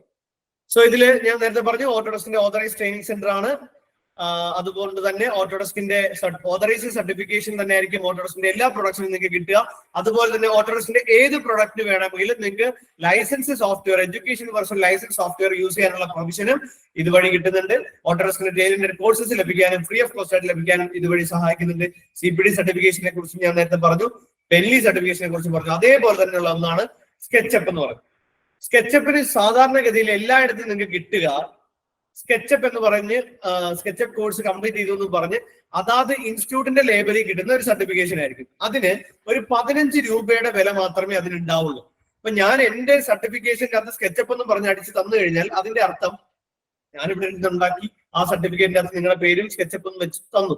ഇതിനൊരു ഇന്റർനാഷണൽ വാലിഡേഷനും കാര്യങ്ങളോ അല്ലെങ്കിൽ നിങ്ങൾക്ക് ഒരു ബാഡ്ജ് ക്ലെയിം ചെയ്യാനോ ഒന്നും അവിടെ പോസിബിൾ ആവുന്നില്ല. സ്കെച്ചപ്പ് എന്ന് പറയുന്ന ട്രിമ്പിൾ എന്ന് പറഞ്ഞ കമ്പനിയുടെ സോഫ്റ്റ്വെയർ ആണ്. അപ്പോ ആ സ്കെച്ചപ്പിന് കിട്ടേണ്ട സർട്ടിഫിക്കറ്റ് ട്രിമ്പിളിന്റെ തന്നെ ഓതറൈസ് സർട്ടിഫിക്കേഷൻ ആ കിട്ടേണ്ടത്. സോ സ്കെച്ചപ്പിന്റെ സർട്ടിഫിക്കേഷൻ ട്രിമ്പിളിന്റെ തന്നെ ആയിരിക്കും. ഇനി നിങ്ങൾക്ക് ഒരു കാര്യം കൂടി മനസ്സിലായി കാണും, ഇവിടെ ഓട്ടോഡെസ്കിന്റെയും ബെല്ലിയുടെയും സ്കെച്ചപ്പ് പോലെയുള്ള നേരത്തെ പറഞ്ഞ എല്ലാ സോഫ്റ്റ്വെയറുകളുടെയും ഓതറൈസ് ട്രെയിനിങ് സെന്റർ ആവുന്നത് വഴി തന്നെ ഇന്റർനാഷണൽ ലെവലിലുള്ള സിലബസ് ആയിരിക്കും. ആ ഇൻഡെപ്തിലായിരിക്കും നമ്മൾ ഇവിടെ ഓരോന്നും ക്ലിയർ ചെയ്യുക. നിങ്ങൾക്ക് തരുന്ന സ്റ്റഡി മെറ്റീരിയൽസ് ആയാലും വർക്ക് ബുക്കുകളായാലും ഒക്കെ ഇന്റർനാഷണൽ സ്റ്റാൻഡേർഡ്സ് മീറ്റ് ചെയ്യുന്നതായിരിക്കും. ഓക്കെ, ഇത് കൂടാതെ ആർക്കേഡിൽ അഡ്മിഷൻ എടുക്കുന്ന ഒരാൾക്ക് ഞങ്ങൾ 2 കാര്യങ്ങൾ ആ സമയത്ത് കൊടുക്കാറുണ്ട്. ഒന്ന്, ആർക്കേഡിന്റെ തന്നെ കൺസ്ട്രക്ഷൻ ആൻഡ് കൺസൾട്ടൻസി വിങ് ഉണ്ട്. It's called Arcade project management consultancy. ആ കൺസൾട്ടൻസി വിങ്ങിന്റെ ഓഫർ ലെറ്റർ ആയിരിക്കും അഡ്മിഷൻ എടുക്കുന്ന ഒരാൾക്ക് കൊടുക്കുക ആസ് സിവിൽ എഞ്ചിനീയർ ട്രെയിനിങ്. ഈ ഓഫർ ലെറ്ററും അതിനോടൊപ്പം ഒരു ഇൻഡിവിജ്വൽ പ്രൊജക്റ്റും ഓരോരുത്തർക്കും കൊടുക്കും. ഞാൻ നേരത്തെ പറഞ്ഞ 20 പ്രൊജക്റ്റുകൾ കൂടാതെ ഒരു ഇൻഡിവിജ്വൽ പ്രൊജക്റ്റ് കൊടുക്കും. അപ്പൊ ഇവിടെ നമ്മൾ ഓരോന്നും പഠിച്ചു വരും. ആദ്യം സൈറ്റിൽ പോയി അളവെടുക്കുന്ന കാര്യങ്ങളൊക്കെ നമ്മൾ പഠിച്ചു, ഒരു റഫ് സ്കെച്ച് വരയ്ക്കുന്നത് പഠിച്ചു, അത് കഴിഞ്ഞ് ഓട്ടോകാഡിൽ 2D ഡ്രാഫ്റ്റിംഗും പ്ലാനും സെക്ഷൻ എലിവേഷൻ പഠിച്ചു. അതിനുശേഷം നമ്മൾ മെറ്റീരിയൽസിനെ കുറിച്ചും എസ്റ്റിമേഷനെ കുറിച്ചും പഠിക്കുന്നു. അതിനുശേഷം ഈ മെറ്റീരിയൽസും ഈ എസ്റ്റിമേഷനും ഈ 2Dക്കും അനുസൃതമായിട്ടുള്ള 3D മോഡലിംഗ് പഠിക്കുന്നു. ആ 3D മോഡലിംഗിന്റെ സ്ട്രക്ചർ അനാലിസിസ് പഠിക്കുന്നു, അതിന്റെ ആർക്കിടെക്ചറൽ ആസ്പെക്ട്സ് പഠിക്കുന്നു, അതിന്റെ വാസ്തുപരമായിട്ടുള്ള കാര്യങ്ങൾ പഠിക്കുന്നു. അത് കഴിഞ്ഞിട്ട് ഈ പ്രൊജക്ട് എങ്ങനെ മാനേജ് ചെയ്യാം എന്നുള്ളതിനെ കുറിച്ചുള്ള പ്രൊജക്ട് മാനേജ്മെന്റ് പഠിക്കുന്നു. ആ സൈറ്റിലെ കൺസ്ട്രക്ഷൻ സേഫ്റ്റിയെ കുറിച്ച് പഠിക്കുന്നു, സസ്റ്റൈനബിൾ ആർക്കിടെക്ചറിനെ കുറിച്ച് പഠിക്കുന്നു. അപ്പൊ ഇങ്ങനത്തെ കാര്യങ്ങളെല്ലാം പഠിക്കുമ്പോൾ പാരലലി നിങ്ങൾക്ക് തന്ന ആ പ്രൊജക്റ്റിലും നിങ്ങൾ ഇത് ഇമ്പാർട്ട് ചെയ്തുകൊണ്ടിരിക്കുക. So at the end of the course നിങ്ങൾക്ക് ഇതെല്ലാം പഠിച്ചു തീരുമ്പോൾ നിങ്ങളുടെ ഈ ഒരു പ്രൊജക്റ്റും അവിടെ കംപ്ലീറ്റ് ആവുകയാണ്. സോ ഈ പറഞ്ഞ ഇന്റർനാഷണൽ സർട്ടിഫിക്കേഷൻസിന്റെ കൂടെ നിങ്ങളുടെ കയ്യിൽ ഈ പറഞ്ഞ പ്രൊജക്ടിനെ ബേസ് ചെയ്തിട്ടും നേരത്തെ പറഞ്ഞ 20-ലധികം ലൈവ് കേസ് സ്റ്റഡീസിനെ ബേസ് ചെയ്തിട്ടും നേരത്തെ പറഞ്ഞ ഓഫർ ലെറ്ററിനെ ബേസ് ചെയ്തിട്ടും ഒരു എക്സ്പീരിയൻസ് സർട്ടിഫിക്കറ്റും കൂടി ഞങ്ങൾ തരുന്നുണ്ട്. So international certifications plus experience സർട്ടിഫിക്കറ്റുമായിട്ടായിരിക്കും നിങ്ങൾ ഒരു ഇന്റർവ്യൂവിന് പോവാ. സർട്ടിഫിക്കേഷനുകൾ മാത്രമല്ല, നിങ്ങൾ സ്വന്തമായി ചെയ്ത വളരെ കോൺഫിഡന്റ് ആയിട്ട് A to Z കാര്യങ്ങൾ ചെയ്ത് നിങ്ങളുടെ പ്രൊജക്റ്റും കൊണ്ടായിരിക്കും നിങ്ങൾ ആ ഇന്റർവ്യൂ ക്രാക്ക് ചെയ്യാനായിട്ട് പോവാ. ഇത്രയും കാര്യങ്ങൾ ഉണ്ടെങ്കിൽ പിന്നെ ജോലി തരാതിരിക്കുന്നത് ആരാ, അല്ലെ? അപ്പം ഇത്രയും കാര്യങ്ങൾ പക്ക ആക്കി കഴിഞ്ഞാൽ പിന്നെ അവിടെ ജോലി എന്ന് പറയുന്നത് വലിയ പാടുള്ള കാര്യമൊന്നുമല്ല. ഓക്കെ, സോ ഇതാണ് ആർക്കേഡിന്റെ സർട്ടിഫൈഡ് കൺസ്ട്രക്ഷൻ സൈറ്റ് എഞ്ചിനീയറിംഗ് എന്ന് പറയുന്ന പ്രോഗ്രാം. ഇത് കൂടാതെ മറ്റു പ്രോഗ്രാമുകളും ആർക്കേഡ് കൊടുക്കുന്നുണ്ട്. ഇൻഡസ്ട്രി ഓറിയന്റഡ് ആയിട്ടുള്ള പ്രോഗ്രാം കൊടുക്കുന്നുണ്ട്. 6D ആർക്കിടെക്ചറൽ ബിം പ്രോഗ്രാം ഉണ്ട്, സ്ട്രക്ചറൽ ബിം പ്രോഗ്രാം ഉണ്ട്, 1 year പ്രൊഫഷണൽ ബിം കോഴ്സ് ഉണ്ട്, certificate course public infrastructure design and management course ഉണ്ട്. അതൊരു 6 month കോഴ്സാണ്. നേരത്തെ പറഞ്ഞ സർട്ടിഫൈഡ് കൺസ്ട്രക്ഷൻ സൈറ്റ് എഞ്ചിനീയർ ഒരു 6 month കോഴ്സാണ്. അപ്പൊ നിങ്ങൾക്ക് തോന്നും എല്ലാം കൂടി 6 മാസം പഠിച്ചു തരാൻ പറ്റുമെന്ന്, അല്ലെ? 6 മാസത്തിൽ നമ്മൾ പഠിക്കുന്നത് തിയറി ആയിട്ട് കാണാപ്പാടം പഠിക്കുകയോ അല്ലെങ്കിൽ ഒരു ക്ലാസ് റൂമിൽ ഇരുന്ന് പുഴുങ്ങിയെടുക്കുന്ന രീതിയോ അല്ല, മറിച്ച് നമ്മൾ പലതും കണ്ടും കേട്ടും ചെയ്തുമാണ് നമ്മൾ പഠിക്കുന്നത്. നേരിട്ട് ചെയ്താ പഠിക്കുന്നത്. അങ്ങനെയാകുമ്പോൾ നിങ്ങൾക്ക് തന്നെ അറിയാം, രാപ്പകൽ വ്യത്യാസമായിരിക്കും ആ ടൈമിങ്ങിൽ ഉണ്ടാവുക. അത് തന്നെയാണ് ഞങ്ങളുടെ ഒരു ട്രെയിനിങ് മെത്തഡോളജി എന്ന് പറയുന്നത്. ഓക്കെ, സോ എല്ലാ സോഫ്റ്റ്വെയറിനും അതാത് കമ്പനീസ് പ്രിസ്ക്രൈബ് ചെയ്യുന്ന അത്രയും അവറോ അതിൽ കൂടുതലോ അവർ ഞങ്ങൾ എടുക്കുന്നുണ്ട് നിങ്ങൾ ഇൻഡെപ്ത് ആയിട്ട് പഠിപ്പിക്കാൻ. അതിനോടൊപ്പം ഈ പറഞ്ഞ കാര്യങ്ങൾ പഠിക്കാനായിട്ട് സൈറ്റ് ട്രെയിനിങ് കാര്യങ്ങളും ഒക്കെ വെച്ചിട്ട് വളരെ ക്രിസ്പായിട്ട്, വളരെ പ്രിസൈസ് ആയിട്ട്, വളരെ ടൈം ഓറിയന്റഡ് ആയിട്ട്, ടൈം ബൗണ്ടഡ് ആയിട്ട് പഠിക്കാനായിട്ട് പറ്റുന്നുണ്ട്. ഞാൻ നേരത്തെ പറഞ്ഞു 2017 മുതൽ ഈ കാര്യങ്ങൾ ഇങ്ങനെ നടന്നുകൊണ്ടിരിക്കുക, അല്ലെ? ഇത് ഇന്നോ നാളെയോ അല്ലെങ്കിൽ ഇന്നലെയോ തുടങ്ങി വെച്ചൊരു സാധനമല്ല. ഒരു അഡ്മിഷൻ കിട്ടാൻ വേണ്ടിയിട്ടോ അല്ലെങ്കിൽ ഒരു നിങ്ങൾ എന്താ പറയാ മാർക്കറ്റിംഗ് ഓറിയന്റഡ് ആയിട്ട് ക്യാൻവാസ് ചെയ്യാനോ വേണ്ടി തുടങ്ങിയ ഒരു കാര്യമല്ല. ഇത് ഏകദേശം ഇപ്പം 7ാമത്തെ വർഷമാണ്, 7ാമത്തെ വർഷമാണ് സർട്ടിഫൈഡ് കൺസ്ട്രക്ഷൻ സൈറ്റ് എഞ്ചിനീയറിംഗിന്റെ ബാച്ചുകൾ വരിക. ഈ 7ാമത്തെ വർഷം വരെയും അതിന്റെ പാറ്റേൺ എന്ന് പറയുന്നത് അപ്ഡേറ്റ് ചെയ്ത് പോകുന്നതല്ലാണ്ട് ഒരിക്കലും താഴേക്ക് വന്നിട്ടില്ല. അത് തന്നെയാണ് നമുക്ക് കൂടുതൽ അഡ്മിഷൻസ് കേരളത്തിന്റെ പല ജില്ലകളിൽ നിന്നും ഇന്ന് ആർക്കേഡിലേക്ക് വരാനുള്ള കാരണം. So professional course on quantity survey and estimation നിങ്ങൾക്ക് അറിയാം. ഞാൻ നേരത്തെ പറഞ്ഞതുപോലെ സർട്ടിഫൈഡ് കൺസ്ട്രക്ഷൻ സൈറ്റ് എഞ്ചിനീയറിംഗിൽ പറഞ്ഞതുപോലെ തന്നെ വളരെ ഡീറ്റെയിൽ ആയിട്ട് പ്ലാൻ സ്ക്രിപ്റ്റ് എന്ന് പറയുന്ന സോഫ്റ്റ്വെയറും അതുപോലെ UAE related project, US related project, national പ്രൊജക്ടുകളൊക്കെ ഇമ്പാർട്ട് ചെയ്ത് ലൈവ് കേസ് സ്റ്റഡീസ് ഇമ്പാർട്ട് ചെയ്ത് വളരെയധികം വർഷത്തെ എക്സ്പീരിയൻസ് ഉള്ള ഫാക്കൽറ്റീസ് ആണ്, ട്രെയിനേഴ്സ് ആണ് നിങ്ങൾക്ക് ഈ പറഞ്ഞ professional course on quantity survey and estimation നിങ്ങൾക്ക് പഠിപ്പിച്ചു തരിക. Next one is certificate course on project management for engineers. ഞാൻ നേരത്തെ പറഞ്ഞു പ്രൊജക്ട് മാനേജ്മെന്റ് എന്ന് പറയുന്നത് ഏതൊരു ഇൻഡസ്ട്രിക്കും പോസിബിൾ ആവുന്ന ഒരു സാധനമാണ്, ഏതൊരു ഇൻഡസ്ട്രിയുടെയും ഒരു ആണിക്കല്ലായിട്ടുള്ള ഒരു സാധനം അല്ലെ. അതിൽ for engineers, especially for civil engineers എന്നുള്ള കൺസെപ്റ്റിലുള്ള 3 month കോഴ്സ് ഉണ്ട്. That course is certified by PMI. It's called Project Management Institute. Project മാനേജ്മെന്റിൽ all over the world globally ഏറ്റവും റെക്കഗ്നൈസ്ഡ് ആയിട്ടുള്ള സർട്ടിഫിക്കേഷൻ ആണ് from PMI, project management institute. ആ certification തന്നെയാണ് അതിന് കിട്ടുക. ഓക്കെ, ഈ സർട്ടിഫിക്കേഷൻ നിങ്ങൾക്ക് സർട്ടിഫൈഡ് കൺസ്ട്രക്ഷൻ സൈറ്റ് എഞ്ചിനീയറിംഗിലും പ്രൊജക്ട് മാനേജ്മെന്റ് ഈ സർട്ടിഫിക്കറ്റ് ഉണ്ടാവും. അപ്പോൾ സർട്ടിഫൈഡ് കൺസ്ട്രക്ഷൻ സൈറ്റ് എഞ്ചിനീയറിംഗിൽ നിങ്ങൾ പഠിക്കുന്ന ഓരോ സോഫ്റ്റ്വെയറിനും ഇൻഡിവിജ്വൽ സർട്ടിഫിക്കേഷൻസ് ഉണ്ടാവും. അതുകൂടാതെ നിങ്ങൾ ഇതിന്റെ അകത്ത് കാണുന്ന ഓരോ ടൈറ്റിലിനും മാർക്കറ്റ് സെൽഫിംഗ്, എക്സ്പെൻഷൻ ആൻഡ് കോസ്റ്റിംഗ്, ഞാൻ നേരത്തെ പറഞ്ഞ പോലെ പ്രൊജക്ട് മാനേജ്മെന്റ്, പിന്നെ QAQC, ഇതിനും സർട്ടിഫൈഡ് കൺസ്ട്രക്ഷൻ സൈറ്റ് എഞ്ചിനീയർ എന്ന് പറയുന്ന മെയിൻ ടൈറ്റിലും ഒക്കെ CPD സർട്ടിഫിക്കേഷൻ നിങ്ങൾക്ക് ഇന്റർനാഷണൽ അക്രഡിറ്റേഷനോട് കൂടിയും ഇന്റർനാഷണൽ ക്രെഡിറ്റ് പോയിന്റ്സോട് കൂടിയും നിങ്ങൾക്ക് അവൈൽ ചെയ്യാനായിട്ട് പറ്റും. സോ ഒരു പിടി ഇന്റർനാഷണൽ സർട്ടിഫിക്കേഷൻസും ഇന്റർനാഷണൽ അക്രഡിറ്റേഷൻസും കയ്യിൽ ഒതുങ്ങാത്തയും തലയിൽ ഒതുങ്ങാത്തയും അത്രത്തോളം പ്രൊജക്ട് എക്സ്പോഷറും അതുപോലെ പ്രാക്ടിക്കൽ നോളജും 10ഓളം സോഫ്റ്റ്വെയറുകളും എല്ലാം ഇൻക്ലൂഡഡ് ആയിട്ടുള്ള ഒരു വെൽ പാക്ഡ് കോഴ്സാണ് സർട്ടിഫൈഡ് കൺസ്ട്രക്ഷൻ സൈറ്റ് എഞ്ചിനീയർ എന്ന് പറയുന്നത്. സോ ഞാൻ ഇത്രയും പറഞ്ഞ കാര്യങ്ങൾ ഇതേപോലെ തന്നെയാണോ ഇവിടെ ഇംപ്ലിമെന്റ് ചെയ്തുകൊണ്ടിരുന്നത് എന്നൊന്നും നമുക്ക് നോക്കണമല്ലോ. അതിനുവേണ്ടി ജസ്റ്റ് ഞാൻ നമ്മുടെ ഇൻസ്റ്റാഗ്രാം പേജ് ജസ്റ്റ് ഒന്ന് ഷെയർ ചെയ്യാണ്. സോ ഇതിന്റെ അകത്ത് നിങ്ങൾക്ക് കാണാം സൈറ്റ് ട്രെയിനിങ്സ്, നിങ്ങൾക്ക് പലതും കാണാം. നിങ്ങൾക്കും ഇൻസ്റ്റാഗ്രാം പേജിൽ കയറി നോക്കാം. arcade.in എന്ന് പറഞ്ഞ ഇൻസ്റ്റാഗ്രാം പേജിൽ നോക്കിയിട്ട് നിങ്ങൾക്ക് ഇവിടുത്തെ സൈറ്റ് ട്രെയിനിങ്സും കാര്യങ്ങളും, ഇത് എനിക്ക് തോന്നുന്നു 260 വീക്ക് മുന്നേ ഉള്ള സംഭവങ്ങളാണ്. ഇതൊക്കെ 163 വീക്ക് മുന്നേ ഉള്ളതാണ്. അപ്പൊ ഇങ്ങനെ ഓരോ സാധനങ്ങളും കാണാം. നെറ്റ് ഇത്തിരി സ്ലോ ആയതുകൊണ്ടാണ് പയ്യെ പോണത്. അപ്പോ നിങ്ങൾ കയറി നോക്കുക. ട്രെയിനിങ് സെന്റർ വിസിറ്റുകളും സൈറ്റ് ട്രെയിനിങ്ങുകളും ഒക്കെ എത്ര നാളിന് മുന്നേ ഉള്ളതും ഇപ്പോഴത്തെ ഏറ്റവും ലേറ്റസ്റ്റ് ആയിട്ടുള്ളതും വരെയുള്ള കാര്യങ്ങളെല്ലാം അതിനകത്തുണ്ട്. ഇതെല്ലാം നിങ്ങൾക്ക് കയറി നോക്കാം. സൈറ്റ് റിലേറ്റഡ് ആയിട്ടുള്ള വളരെ എന്താ പറയാ ഡിഫറൻഷിയേറ്റ് ചെയ്യാൻ പറ്റുന്ന തരം സൈറ്റുകളിലേക്കായിരിക്കും ഈ 10-15 സൈറ്റ് ട്രെയിനിങ്ങുകൾ നിങ്ങൾക്ക് തരിക. അതെല്ലാം പക്ക പ്രൊഫഷണൽസ് ആയിരിക്കും നിങ്ങൾക്ക് അത് പറഞ്ഞു തരിക. പിന്നെ ആർക്കേഡ് എന്ന് പറയുന്നത് ഈ പറഞ്ഞ സർട്ടിഫിക്കറ്റും തന്ന ഈ കാര്യങ്ങൾ പറഞ്ഞു വിടുന്ന ഒരു രീതിയല്ല, മറിച്ച് ഒരു വളരെ എലഗന്റ് ആയിട്ടുള്ള ഒരു കോൺവക്കേഷൻ സെറമണിയിലൂടെയാണ് നിങ്ങൾക്ക് ഒരു പാസിംഗ് ഔട്ട് നമ്മൾ തരിക. ഞങ്ങൾ ഈ കോൺവക്കേഷൻ സെറമണി സ്റ്റാർട്ട് ചെയ്തത് 2017 സംതിങ് ആണ് കേട്ടോ. അതിനുശേഷമാണ് ഇവിടെ പല കോളേജുകളിലും ഈ പറഞ്ഞ സാധനങ്ങളൊക്കെ വന്നു തുടങ്ങിയത്. ചുമ്മാ പറഞ്ഞു. ഓക്കെ, അപ്പോ വളരെ എലഗന്റ് ആയിട്ടുള്ള ഒരു കോൺവക്കേഷൻ സെറമണി ഉണ്ട്. ഈ കോൺവക്കേഷൻ സെറമണിയിലൂടെ എന്താ പറയുന്നത്, നിങ്ങളെ പക്ക ഒരു കോൺഫിഡന്റ് എഞ്ചിനീയർ ആയിട്ട് മാറ്റിയിട്ടാണ് നിങ്ങൾ ഇറക്കുക. പിന്നെ ഇവിടെ എല്ലാ സെലിബ്രേഷൻസും നിങ്ങൾക്ക് നമ്മുടെ ഈ പേജിൽ കാണാം. എല്ലാ സെലിബ്രേഷൻസും അതിന്റെ ഏറ്റവും പീക്കിൽ തന്നെ ഇവിടെ കൊണ്ടാടാറുണ്ട്. ഇവിടെ സ്പോർട്സും കൾച്ചറൽസും അതുപോലെ തന്നെ എല്ലാ കാര്യങ്ങളും. IGBCയുടെ കേരളത്തിലെ ഏക സ്കിൽ ട്രെയിനിങ് സ്റ്റുഡന്റ് ചാപ്റ്റർ കൂടിയാണ് ആർക്കേഡ് കേട്ടോ. IGBC റിലേറ്റഡ് ആയിട്ടുള്ള ആക്ടിവിറ്റീസ് ഉണ്ടാവും. വളരെ എന്താ പറയാ പീസ്ഫുൾ ആൻഡ് പക്ക ആയിട്ടുള്ള ഒരു ഫെയർവെൽ പാർട്ടി നിങ്ങൾക്ക് ഇവിടെ ഉണ്ടാവും. അങ്ങനെ എല്ലാ കാര്യങ്ങളും, ഈവൻ IV ഉൾപ്പെടെയുള്ള കാര്യങ്ങളെല്ലാം ഇതിന്റെ അകത്ത് ഉണ്ടാവും. നിങ്ങൾക്ക് ഇവിടെ ഞങ്ങളുടെ സ്റ്റുഡൻസിന്റെ തന്നെ ഫീഡ്ബാക്കുകൾ നിങ്ങൾക്ക് കാണാനും കേൾക്കാനും ഒക്കെ പറ്റും. ഞങ്ങളുടെ സ്റ്റുഡൻസിന്റെ പ്ലേസ്മെന്റ് ആക്ടിവിറ്റീസ് നിങ്ങൾക്ക് ഇവിടെ ഇത് നിറച്ചും നിങ്ങൾക്ക് അത് തന്നെ കാണാൻ പറ്റും. ഞാനിപ്പോ കുറെ നേരമായിട്ട് സ്ക്രോൾ ചെയ്യുന്ന സമയത്ത് എല്ലാം ആ പ്ലേസ്മെന്റ് തന്നെയാണ് കാണുന്നത്. നിങ്ങൾ നോക്കുക, അവരെല്ലാം പ്ലേസ്ഡ് ആയിട്ടുള്ള ജോബ് റോൾസ് ചെയ്താൽ നോക്കുക, അതെല്ലാം കോർ പ്ലേസ്മെന്റ്സ് ആണ്. കോർ പ്ലേസ്മെന്റ്സിൽ തന്നെയാണ് അവരെല്ലാവരും പ്ലേസ്ഡ് ആയിരിക്കുന്നത്. നിങ്ങൾ ആ ഇൻസ്റ്റാഗ്രാം പേജ് കണ്ടായിരുന്നോ? കുറെ നേരം ചുമ്മാ പറഞ്ഞുകൊണ്ടിരുന്നല്ലേ. സോറി. ഇവിടെ നിങ്ങൾക്ക് സൈറ്റ് ട്രെയിനിങ്ങുകളും കാര്യങ്ങളും ഒക്കെ കാണാൻ പറ്റും. സൈറ്റ് ട്രെയിനിങ്സിന്റെ ഒക്കെ ഹൈലൈറ്റ്സ് ഇവിടെ നിങ്ങൾക്ക് കാണാം. അവിടെ നിങ്ങൾക്ക് നോക്കിയാൽ തന്നെ അറിയാം 260 വീക്ക് മുന്നേ ഉള്ളതും ഇന്നലെ ഉള്ളതും മെനഞ്ഞാന്നുള്ളതും ഒക്കെ നിങ്ങൾക്ക് കാണാൻ പറ്റും. ഇതൊരു കണ്ടിന്യൂസ് പ്രോസസ് ആയിട്ട് വന്നുകൊണ്ടിരിക്കുന്ന കാര്യങ്ങളാണ്. വളരെ ഡിഫറൻഷിയേറ്റ് ആയിട്ടുള്ള സൈറ്റുകളിൽ കൊണ്ട്, ഡിസ്റ്റിങ്ക്ട് ആയിട്ടുള്ള സൈറ്റുകളിൽ കൊണ്ടുപോയിട്ടാണ് ഇപ്പം നമ്മൾ ഈ സൈറ്റ് ട്രെയിനിങ്സ് എല്ലാം പോസിബിൾ ആക്കുന്നത്. അതുപോലെ ട്രെയിനിങ് സെന്റർ വിസിറ്റുകൾ നിങ്ങൾക്ക് കാണാം. ട്രെയിനിങ് സെന്റർ വിസിറ്റുകളിൽ ചെന്ന് ബ്രാൻഡുകളെ കുറിച്ചും മെറ്റീരിയൽസിനെ കുറിച്ചും കണ്ടും കേട്ടും തൊട്ടും ഒക്കെ അറിയാൻ പറ്റുന്ന രീതിയിലുള്ള വളരെ എഫിഷ്യന്റ് ആയിട്ടുള്ള സൈറ്റ് ട്രെയിനിങ്സ്, വളരെ എക്സ്പീരിയൻസ് ആയിട്ടുള്ള ട്രെയിനേഴ്സ്, പ്രൊഫഷണൽസ് തന്നെ നിങ്ങൾക്ക് പറഞ്ഞു തരുന്ന സൈറ്റ് ട്രെയിനിങ്സ് ആണ് ഇത് മൊത്തം. അപ്പൊ നിങ്ങൾ നോക്കുക, ഇത് ആർക്കേഡിന് വ്യക്തമായിട്ടുള്ള ഹിസ്റ്ററി ഉണ്ട്, വ്യക്തമായിട്ടുള്ള ബാക്ക്ഗ്രൗണ്ട് ഉണ്ട് ഈ ഒരു കാര്യത്തില്. സോ ഇവിടെ അതിന് വേണ്ടിയുള്ള പക്ക സിസ്റ്റം അവിടെ പോസിബിൾ ആണ്. പക്ക ഒരു ഇൻഫ്ര അതിന് വേണ്ടിയിട്ട് ഞങ്ങൾ തയ്യാറാക്കിയിട്ടുണ്ട്. വളരെ വെൽ പാക്ഡ് ആയിട്ട് ഒരു എഞ്ചിനീയറിനെ സൈറ്റിൽ കൊണ്ടുപോകുന്ന രീതിയിൽ തന്നെയാണ് ഞങ്ങൾ ഓരോ എഞ്ചിനീയറിനെയും ഈ സൈറ്റുകളിലേക്കൊക്കെ കൊണ്ടുപോവുക. അപ്പൊ സൈറ്റ് ട്രെയിനിങ്സ് റിലേറ്റഡ് ആയിട്ടുള്ള കാര്യങ്ങൾ നിങ്ങൾക്ക് കാണാം. ഇനി ആർക്കേഡില് ഞാൻ നേരത്തെ പറഞ്ഞു കോൺവൊക്കേഷൻ ഫോട്ടോസും കാര്യങ്ങളൊക്കെ നിങ്ങൾക്ക് ഇവിടെ കാണാൻ പറ്റും. ജസ്റ്റ് നോക്കുക, ഞാൻ ഇനി വീണ്ടും റിപ്പീറ്റ് ചെയ്യുന്നില്ല. നിങ്ങൾക്ക് arcade.in എന്ന് പറഞ്ഞ ആ പേജിലേക്ക് കയറി കഴിഞ്ഞാൽ ഈ പറഞ്ഞ കാര്യങ്ങളെല്ലാം നിങ്ങൾക്ക് കാണാൻ പറ്റും. ആർക്കേഡിന്റെ പ്ലേസ്മെന്റ് അപ്ഡേറ്റ്സ് സ്റ്റെപ്പ് എന്ന് പറയുന്ന ഒരു സംഭവം ഉണ്ട്.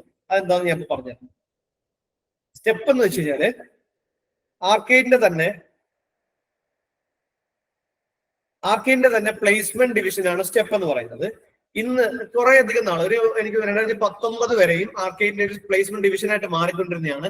ഇന്ന് ആർക്കേഡിന്റെ ഷാർജയിൽ ഹെഡ് ക്വാർട്ടർ ചെയ്തിരിക്കുന്ന ഒരു ഓവർസീസ് കമ്പനിയാണ് step global corporate solutions LLC എന്ന് പറയുന്നത്. ബേസിക്കലി ഈ കമ്പനിയുടെ ഒബ്ജക്റ്റീവ് എന്ന് പറയുന്നത് ടോട്ടലി മെന്റ് ഫോർ എഞ്ചിനീയറിംഗ് റിക്രൂട്ട്മെന്റ്. അപ്പോ UAE-യിലുള്ള കമ്പനീസിന് കേരളത്തിലുള്ള എഞ്ചിനീയേഴ്സിനെ കണക്ട് ചെയ്ത് കൊടുക്കുക എന്നുള്ള ചാനൽ പാർട്ണറാണ് ശരിക്കും സ്റ്റെപ്പ് എന്ന് പറയുന്ന സ്റ്റെപ്പ് ഗ്ലോബൽ കോർപ്പറേറ്റ് സൊല്യൂഷൻസ് എന്ന് പറഞ്ഞ ആ കമ്പനി.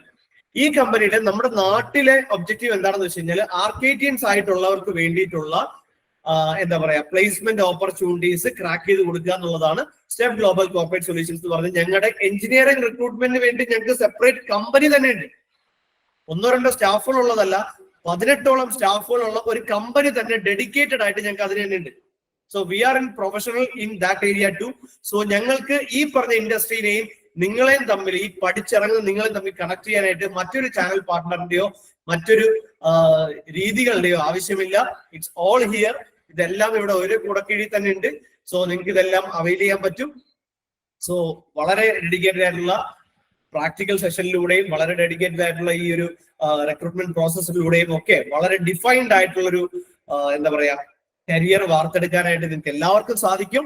ഒരു കാര്യമില്ല. അപ്പൊ സപ്ലിമെന്ററി ഉണ്ട് എന്നുള്ളത് നിങ്ങളൊരു എന്താ പറയുക ഇൻഫീരിയർ ആയിട്ടൊന്നും കരുതേണ്ട കാര്യമൊന്നുമില്ല. സപ്ലിമെന്ററി ഇല്ലെങ്കിലും നിങ്ങളുടെ കരിയറിന്റെ എൻട്രി ലെവലിലുള്ള ജോബ് നിങ്ങൾക്ക് കിട്ടിയിരിക്കും, നിർബന്ധമായും കിട്ടിയിരിക്കും. ഒരു സംശയം വേണ്ട, നിർബന്ധമായി നിങ്ങൾക്ക് അത് കിട്ടിയിരിക്കും. പക്ഷേ നിങ്ങൾ ആ സപ്ലിമെന്ററി ക്ലിയർ ചെയ്യണം. ക്ലിയർ ചെയ്തില്ല എന്നുണ്ടെങ്കിൽ എന്നും ഒന്ന് നമ്മൾ ആ ഒരു സാലറിയിലും ആ ഒരു ജോബ് റോളിലും പെട്ടും. ഓക്കെ, അപ്പോ ഈ ഇത്രയും നേരം നമ്മൾ പറഞ്ഞതിൽ നിന്ന് നിങ്ങൾക്ക് കുറെ അധികം കാര്യങ്ങൾ മനസ്സിലായെന്ന് കരുതുന്നു. ഇനി സ്റ്റെപ്പ് ഗ്ലോബൽ കോർപ്പറേറ്റ് സൊല്യൂഷൻസിലെ ഒരു നോർമൽ രജിസ്ട്രേഷൻ ആർക്കേഡിൽ പഠിക്കുന്നവർക്ക് അവിടെ ഫ്രീ രജിസ്ട്രേഷൻ ആണ്. അല്ലാണ്ട് എഞ്ചിനീയറിംഗ് റിക്രൂട്ട്മെന്റ് സർവീസസിന് വേണ്ടി സ്റ്റെപ്പ് ഗ്ലോബൽ കോർപ്പറേറ്റ് സൊല്യൂഷൻസിലേക്ക് ഒരാളെ രജിസ്റ്റർ ചെയ്യണമെങ്കിൽ രജിസ്ട്രേഷൻ ഫീസ് 3000 rupees. ഈ 3000 rupees ഇന്നത്തെ വെബിനാർ അറ്റൻഡ് ചെയ്ത എല്ലാവർക്കും ഫ്രീ ഓഫ് കോസ്റ്റ് ആയിട്ടായിരിക്കും കിട്ടുക. മാത്രമല്ല വളരെ റിസോഴ്സ്ഫുൾ ആയിട്ടുള്ള കൺസ്ട്രക്ഷൻ ഇൻഡസ്ട്രിയിലെ ജോബ് അപ്ഡേറ്റ്സും കൺസ്ട്രക്ഷൻ ഇൻഡസ്ട്രിയിലെ ടെക്നോളജിക്കൽ അപ്ഡേറ്റ്സും പ്രോജക്ട് അപ്ഡേറ്റ്സും ഒക്കെ ആർക്കിടെക്ചറൽ അപ്ഡേറ്റ്സ് ഉൾപ്പെടെയുള്ള കാര്യങ്ങളൊക്കെ ഷോക്കേസ് ചെയ്യുന്നതും അപ്ഡേറ്റ് തന്നുകൊണ്ടിരിക്കുന്നതുമായിട്ടുള്ളൊരു വലിയ കമ്മ്യൂണിറ്റി കൺസ്ട്രക്ഷൻ ഇൻഡസ്ട്രിക്ക് വേണ്ടിയിട്ട് ആർക്കേഡ് ഒരുക്കിയിട്ടുണ്ട്. ആ കമ്മ്യൂണിറ്റിയിലേക്ക് നിങ്ങൾ എല്ലാവരെയും വെൽക്കം ചെയ്യാണ്. നിങ്ങൾക്ക് എല്ലാവർക്കും ആ കമ്മ്യൂണിറ്റിയിലേക്ക് ഫ്രീ എൻട്രി ഞങ്ങൾ പ്രൊവൈഡ് ചെയ്യാണ്. സോ ഈ ഒരു സമയത്ത് ഏകദേശം 7 മണി മുതൽ ഇപ്പൊ സമയത്തായി 8:30 വരെയായി. ഈ 1.5 മണിക്കൂറോളം വളരെ പേഷ്യന്റ് ആയിട്ടും വളരെ ആക്റ്റീവായിട്ടും എന്റെ വെബിനാറുകളിൽ കുറച്ചധികം ആക്റ്റീവ് ആയിട്ടുള്ള കുറെ അധികം കാൻഡിഡേറ്റ്സിനെ എനിക്ക് ഇന്ന് കാണാൻ പറ്റി. I M so happy for that. So ഈ പറഞ്ഞ കാര്യങ്ങളിൽ നിങ്ങൾക്ക് കുറച്ചെങ്കിലും കാര്യങ്ങൾ ഗുണപ്പെട്ടിട്ടുണ്ടാവും എന്ന് ഞാൻ കരുതുന്നു. സോ എന്തെങ്കിലും ഡൗട്ടുകൾ ഉണ്ടെങ്കിൽ നിങ്ങൾക്ക് ചോദിക്കാം.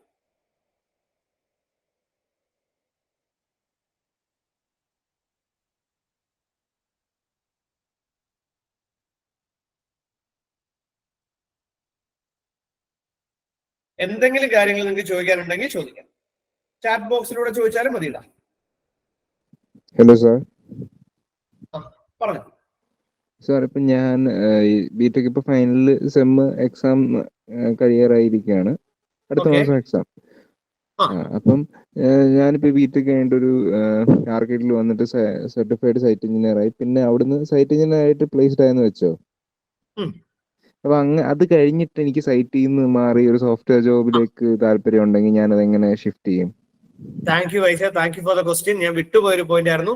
സ്റ്റെപ്പിന്റെ നിങ്ങൾക്ക് വേണ്ടിയുള്ള പ്ലേസ്മെന്റ് അസിസ്റ്റൻസ് എന്ന് പറഞ്ഞാൽ ഇറ്റ്സ് ലൈഫ് ടൈം അസിസ്റ്റൻസ് ആയിരിക്കും. ഇപ്പൊ വൈശാഖ് പറഞ്ഞ പോലെ തന്നെ 1 year വൈശാഖ് ഒരു സൈറ്റ് എഞ്ചിനീയർ ആയിട്ട് വർക്ക് ചെയ്തു. അതിനുശേഷം വൈശാഖിന് ആ ഒരു ജോലി മടുത്തു, അല്ലെങ്കിൽ അത് വേണ്ട വേറൊരു ഫീൽഡിലേക്ക് പോകാം. ഒരു ബിം മോഡലറായിട്ട് പോകണമെങ്കിൽ വൈശാഖിന് അപ്പോഴും സ്റ്റെപ്പിനെ അപ്രോച്ച് ചെയ്യാം. എനിക്ക് ഇന്നൊരു ജോബ് മേഖലയിലേക്ക് പോകണം, താല്പര്യമുണ്ട്, നിങ്ങൾ അതൊന്ന് കണക്ട് ചെയ്യാന്ന് പറഞ്ഞു കഴിഞ്ഞാൽ we are here for lifetime assistance. Step വഴി നിങ്ങൾക്ക് ലൈഫ് ടൈം അസിസ്റ്റൻസ് ഉണ്ടാവും, തീർച്ചയായിട്ടും ഉണ്ടാവും. അതെല്ലാം ഫ്രീ ഓഫ് കോസ്റ്റ് ആയിരിക്കും. അതിന് സെപ്പറേറ്റ് പേയ്മെന്റോ കാര്യങ്ങളോ ഒന്നും ഉണ്ടാവും. നിങ്ങൾക്ക് ആർക്കേഡിൽ നിന്ന് തരുന്നത് ഈ international certifications plus experience certification, ഈ പറഞ്ഞ സ്കിൽ ട്രെയിനിങ്സ്, അതുപോലെ എക്സ്പോർട്ട് സെഷനുകൾ, ആർക്കിടെക്ചറിന്റെ സെഷനുകൾ, വാസ്തുവിന്റെ സെഷനുകൾ, എല്ലാ കാര്യങ്ങളും ഉണ്ടാവും. അതിനോടൊപ്പം തന്നെ സ്റ്റെപ്പിന്റെ രജിസ്ട്രേഷൻ ഉണ്ടാവും, സ്റ്റഡി മെറ്റീരിയൽസ് ഉണ്ടാവും, ഹാർഡ് കോപ്പി സ്റ്റഡി മെറ്റീരിയൽസ് ഉണ്ടാവും, ഹാർഡ് കോപ്പി ഇന്റർനാഷണലി ബേസ്ഡ് ആയിട്ടുള്ള വർക്ക് ബുക്കുകൾ ഉണ്ടാവും. ഇതെല്ലാം ഇതിനകത്ത് ഇൻക്ലൂഡഡ് ആണ് ഈ ഒരു total package. Okay, thank you Vaishakh, thank you for the question.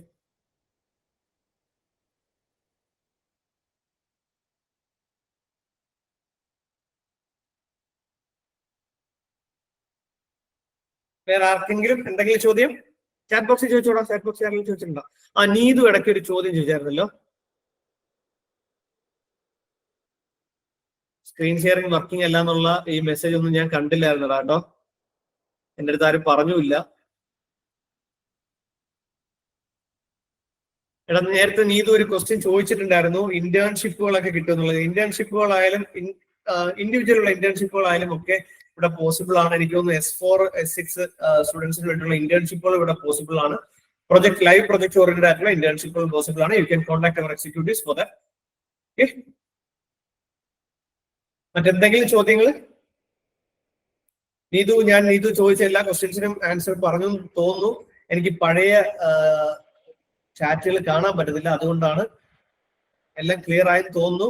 ഏതെങ്കിലും ക്വസ്റ്റ്യൻസ് ഞാൻ ഇനി അഡ്രസ് ചെയ്യണമെങ്കിൽ ഒന്ന് ചാറ്റ് ബോക്സിൽ ഒന്നുകൂടി ഒന്ന് പിൻ ചെയ്താൽ കൊള്ളാം.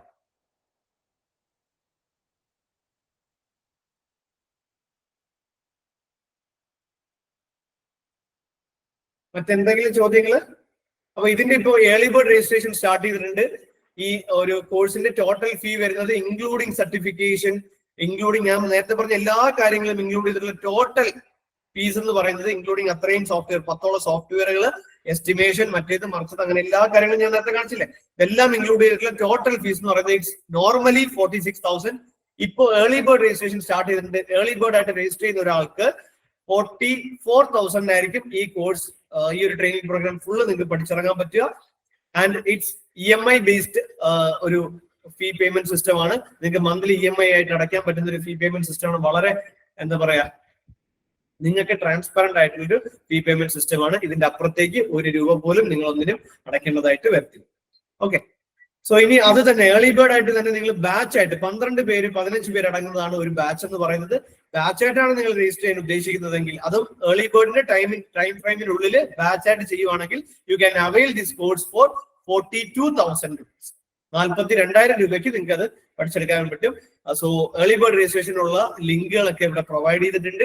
സോ നിങ്ങൾക്ക് ആ ലിങ്കിൽ കയറി ഇന്ന് തന്നെ ഇപ്പൊ തന്നെ നിങ്ങളുടെ രജിസ്ട്രേഷൻസ് കംപ്ലീറ്റ് ആക്കാൻ. കാര്യം ഞാൻ നേരത്തെ പറഞ്ഞു, ആർക്കേഡിൽ ഈ ഒരു കോഴ്സ് പഠിക്കാൻ മാത്രം ഏകദേശം 1000ഓളം കുട്ടികളാണ് എല്ലാ വർഷവും വരിക. അപ്പോ അങ്ങനെ വരുമ്പോഴത്തേക്ക് നമുക്ക് ലിമിറ്റേഷൻസ് ഉണ്ട്. ആ ലിമിറ്റഡ് സീറ്റുകൾ മാത്രമേ നമ്മൾ എടുക്കാറുള്ളൂ. സോ അതുകൊണ്ട് എത്രയും നേരത്തെ നിങ്ങൾ രജിസ്റ്റർ ചെയ്യുക, അത്രയും നേരത്തെ നിങ്ങൾക്ക് ബാച്ചിൽ ജോയിൻ ചെയ്യാം, അത്രയും നേരത്തെ തന്നെ നിങ്ങൾക്ക് പ്ലേസ്മെന്റ് ഓപ്പർച്യൂണിറ്റീസിലേക്ക് പോകാനുള്ളൊരു ഓപ്പർച്യൂണിറ്റി അവിടെ ഉണ്ട്. ഇനി ഇത് കൂടാതെ ഞാൻ നേരത്തെ പറഞ്ഞു, ആർക്കേഡിന് മൊത്തം 5 ക്യാമ്പസുകളാണുള്ളത്. കൊല്ലത്ത് 2 ക്യാമ്പസാണ്, ഒന്ന് കൊല്ലം കൊട്ടിയത്തും മറ്റൊന്ന് കൊല്ലം കടപ്പാക്കടയിലും. 2 ക്യാമ്പസുകൾ, 2 വളരെ ഡെഡിക്കേറ്റഡ് ആയിട്ടുള്ള, വളരെ എന്താ പറയാ, ഏകദേശം 100ഓളം സിസ്റ്റംസ് ഉള്ള, വളരെ ഡെഡിക്കേറ്റഡ് ആയിട്ടുള്ള ലാബുകളുള്ള, QAQC ലാബുകളുള്ള ഒരു പക്ക ക്യാമ്പസുകളാണ് കൊല്ലത്ത് 2 ക്യാമ്പസുകളും. അതുപോലെ തന്നെയാണ് വളരെ മികച്ച 2 ക്യാമ്പസുകൾ കൊച്ചിയിലുമുണ്ട്. കൊച്ചിൻ ഷിപ്പ്യാർഡിന് ഓപ്പോസിറ്റ് ആയിട്ടും രവിപുരത്തായിട്ടും 2 ക്യാമ്പസുകൾ ആർക്കേഡിനുണ്ട്. സോ ടോട്ടലി 4 ക്യാമ്പസുകളാണ് കേരളത്തിൽ ആർക്കേഡിനുള്ളത്. 5ാമത്തെ ക്യാമ്പസ് ഷാർജയിലാണ്. ഷാർജ മീഡിയ സിറ്റിക്കുള്ളിലാണ് 5ാമത്തെ ക്യാമ്പസ്. ആ ക്യാമ്പസിലുള്ള training it strictly for professionals ആണ്. അവിടെ വർക്ക് ചെയ്യുന്ന പ്രൊഫഷണൽസിന് വേണ്ടിയിട്ടുള്ള സ്കിൽ ട്രെയിനിങ്, സ്കിൽ അപ്ഗ്രഡേഷന് വേണ്ടിയിട്ടാണ് അവർ ക്യാമ്പസുകൾ. അതിന് ടോട്ടൽ 5 ക്യാമ്പസുകളാണുള്ളത്. ഓക്കെ, സോ ആർക്കേഡിനെ കുറിച്ചുള്ള കാര്യങ്ങളും ആർക്കേഡിന്റെ സർവീസസും കാര്യങ്ങളും ഒക്കെ കൂടുതൽ അറിയാനായിട്ട് നിങ്ങൾ ആർക്കേഡിന്റെ പേജ് കൂടി ഒന്ന് വിസിറ്റ് ചെയ്യുക. ആർക്കേഡിന്റെ പേജിൽ നിങ്ങൾക്ക് കൂടുതൽ കാര്യങ്ങൾ അറിയാനായിട്ടും പറ്റും. സോ ഇത്രയും നേരം വളരെ ഡെഡിക്കേറ്റീവ് ആയിട്ട് ഈ ഒരു സമയത്ത് നിങ്ങളുടെ പ്രൊജക്ടിന്റെയും എക്സാമിന്റെയും ഒക്കെ ഇടയ്ക്ക് നിങ്ങളുടെ കരിയറിനെ കുറിച്ച് നിങ്ങൾ ഇത്രയും അധികം ഡെഡിക്കേഷൻ നിങ്ങൾ കാണിച്ചു എന്നതിൽ തന്നെ വളരെയധികം സന്തോഷം. അങ്ങനെ ഉണ്ടാവണം. ഞങ്ങളൊന്നും അത് കാണിക്കാത്തതിന്റെ പോരായ്മ ഞങ്ങൾ 1 വർഷത്തോളം അനുഭവിച്ചതാണ്. സോ നിങ്ങൾക്ക് അങ്ങനെയൊന്നും ഉണ്ടാവില്ല. നിങ്ങൾ പക്ക പ്രൊഫഷണൽ എഞ്ചിനീയേഴ്സ് ആയിട്ട് തന്നെ, പക്ക കോൺഫിഡന്റ് എഞ്ചിനീയേഴ്സ് ആയിട്ട് തന്നെ പല ഇൻഡസ്ട്രിയിലും പല വലിയ ജോബുകളിലും പല ജോബ് റോളിലും ഒക്കെ നിങ്ങൾ ഇരിക്കട്ടെ എന്ന് ആത്മാർത്ഥമായിട്ട് പ്രാർത്ഥിക്കുന്നു. അതിന് എല്ലാവിധ ഭാവങ്ങളും നേരുന്നു. So thank you very much. Once again, thank you very much for your support and your patience throughout the journey. So thank you very much. എന്തെങ്കിലും കാര്യങ്ങൾ ഡൗട്ട് ഉണ്ടോ? അവസാനമായിട്ട് ചോദിക്കുകയാണ്, എന്തെങ്കിലും കാര്യങ്ങൾ ഡൗട്ട് ഉണ്ടോ? നമുക്ക് വൈൻഡ് അപ്പ് ചെയ്യാറുണ്ട് അങ്ങനെയാണെങ്കിൽ. No questions. സോ നമുക്ക് വൈൻഡ് അപ്പ് ചെയ്യാം. സോ എല്ലാവർക്കും ഒരു ബ്രൈറ്റ് ഫ്യൂച്ചർ നേർന്നുകൊണ്ട് നിർത്തുന്നു. Thank you very much. Thank you. Good night. Bye by.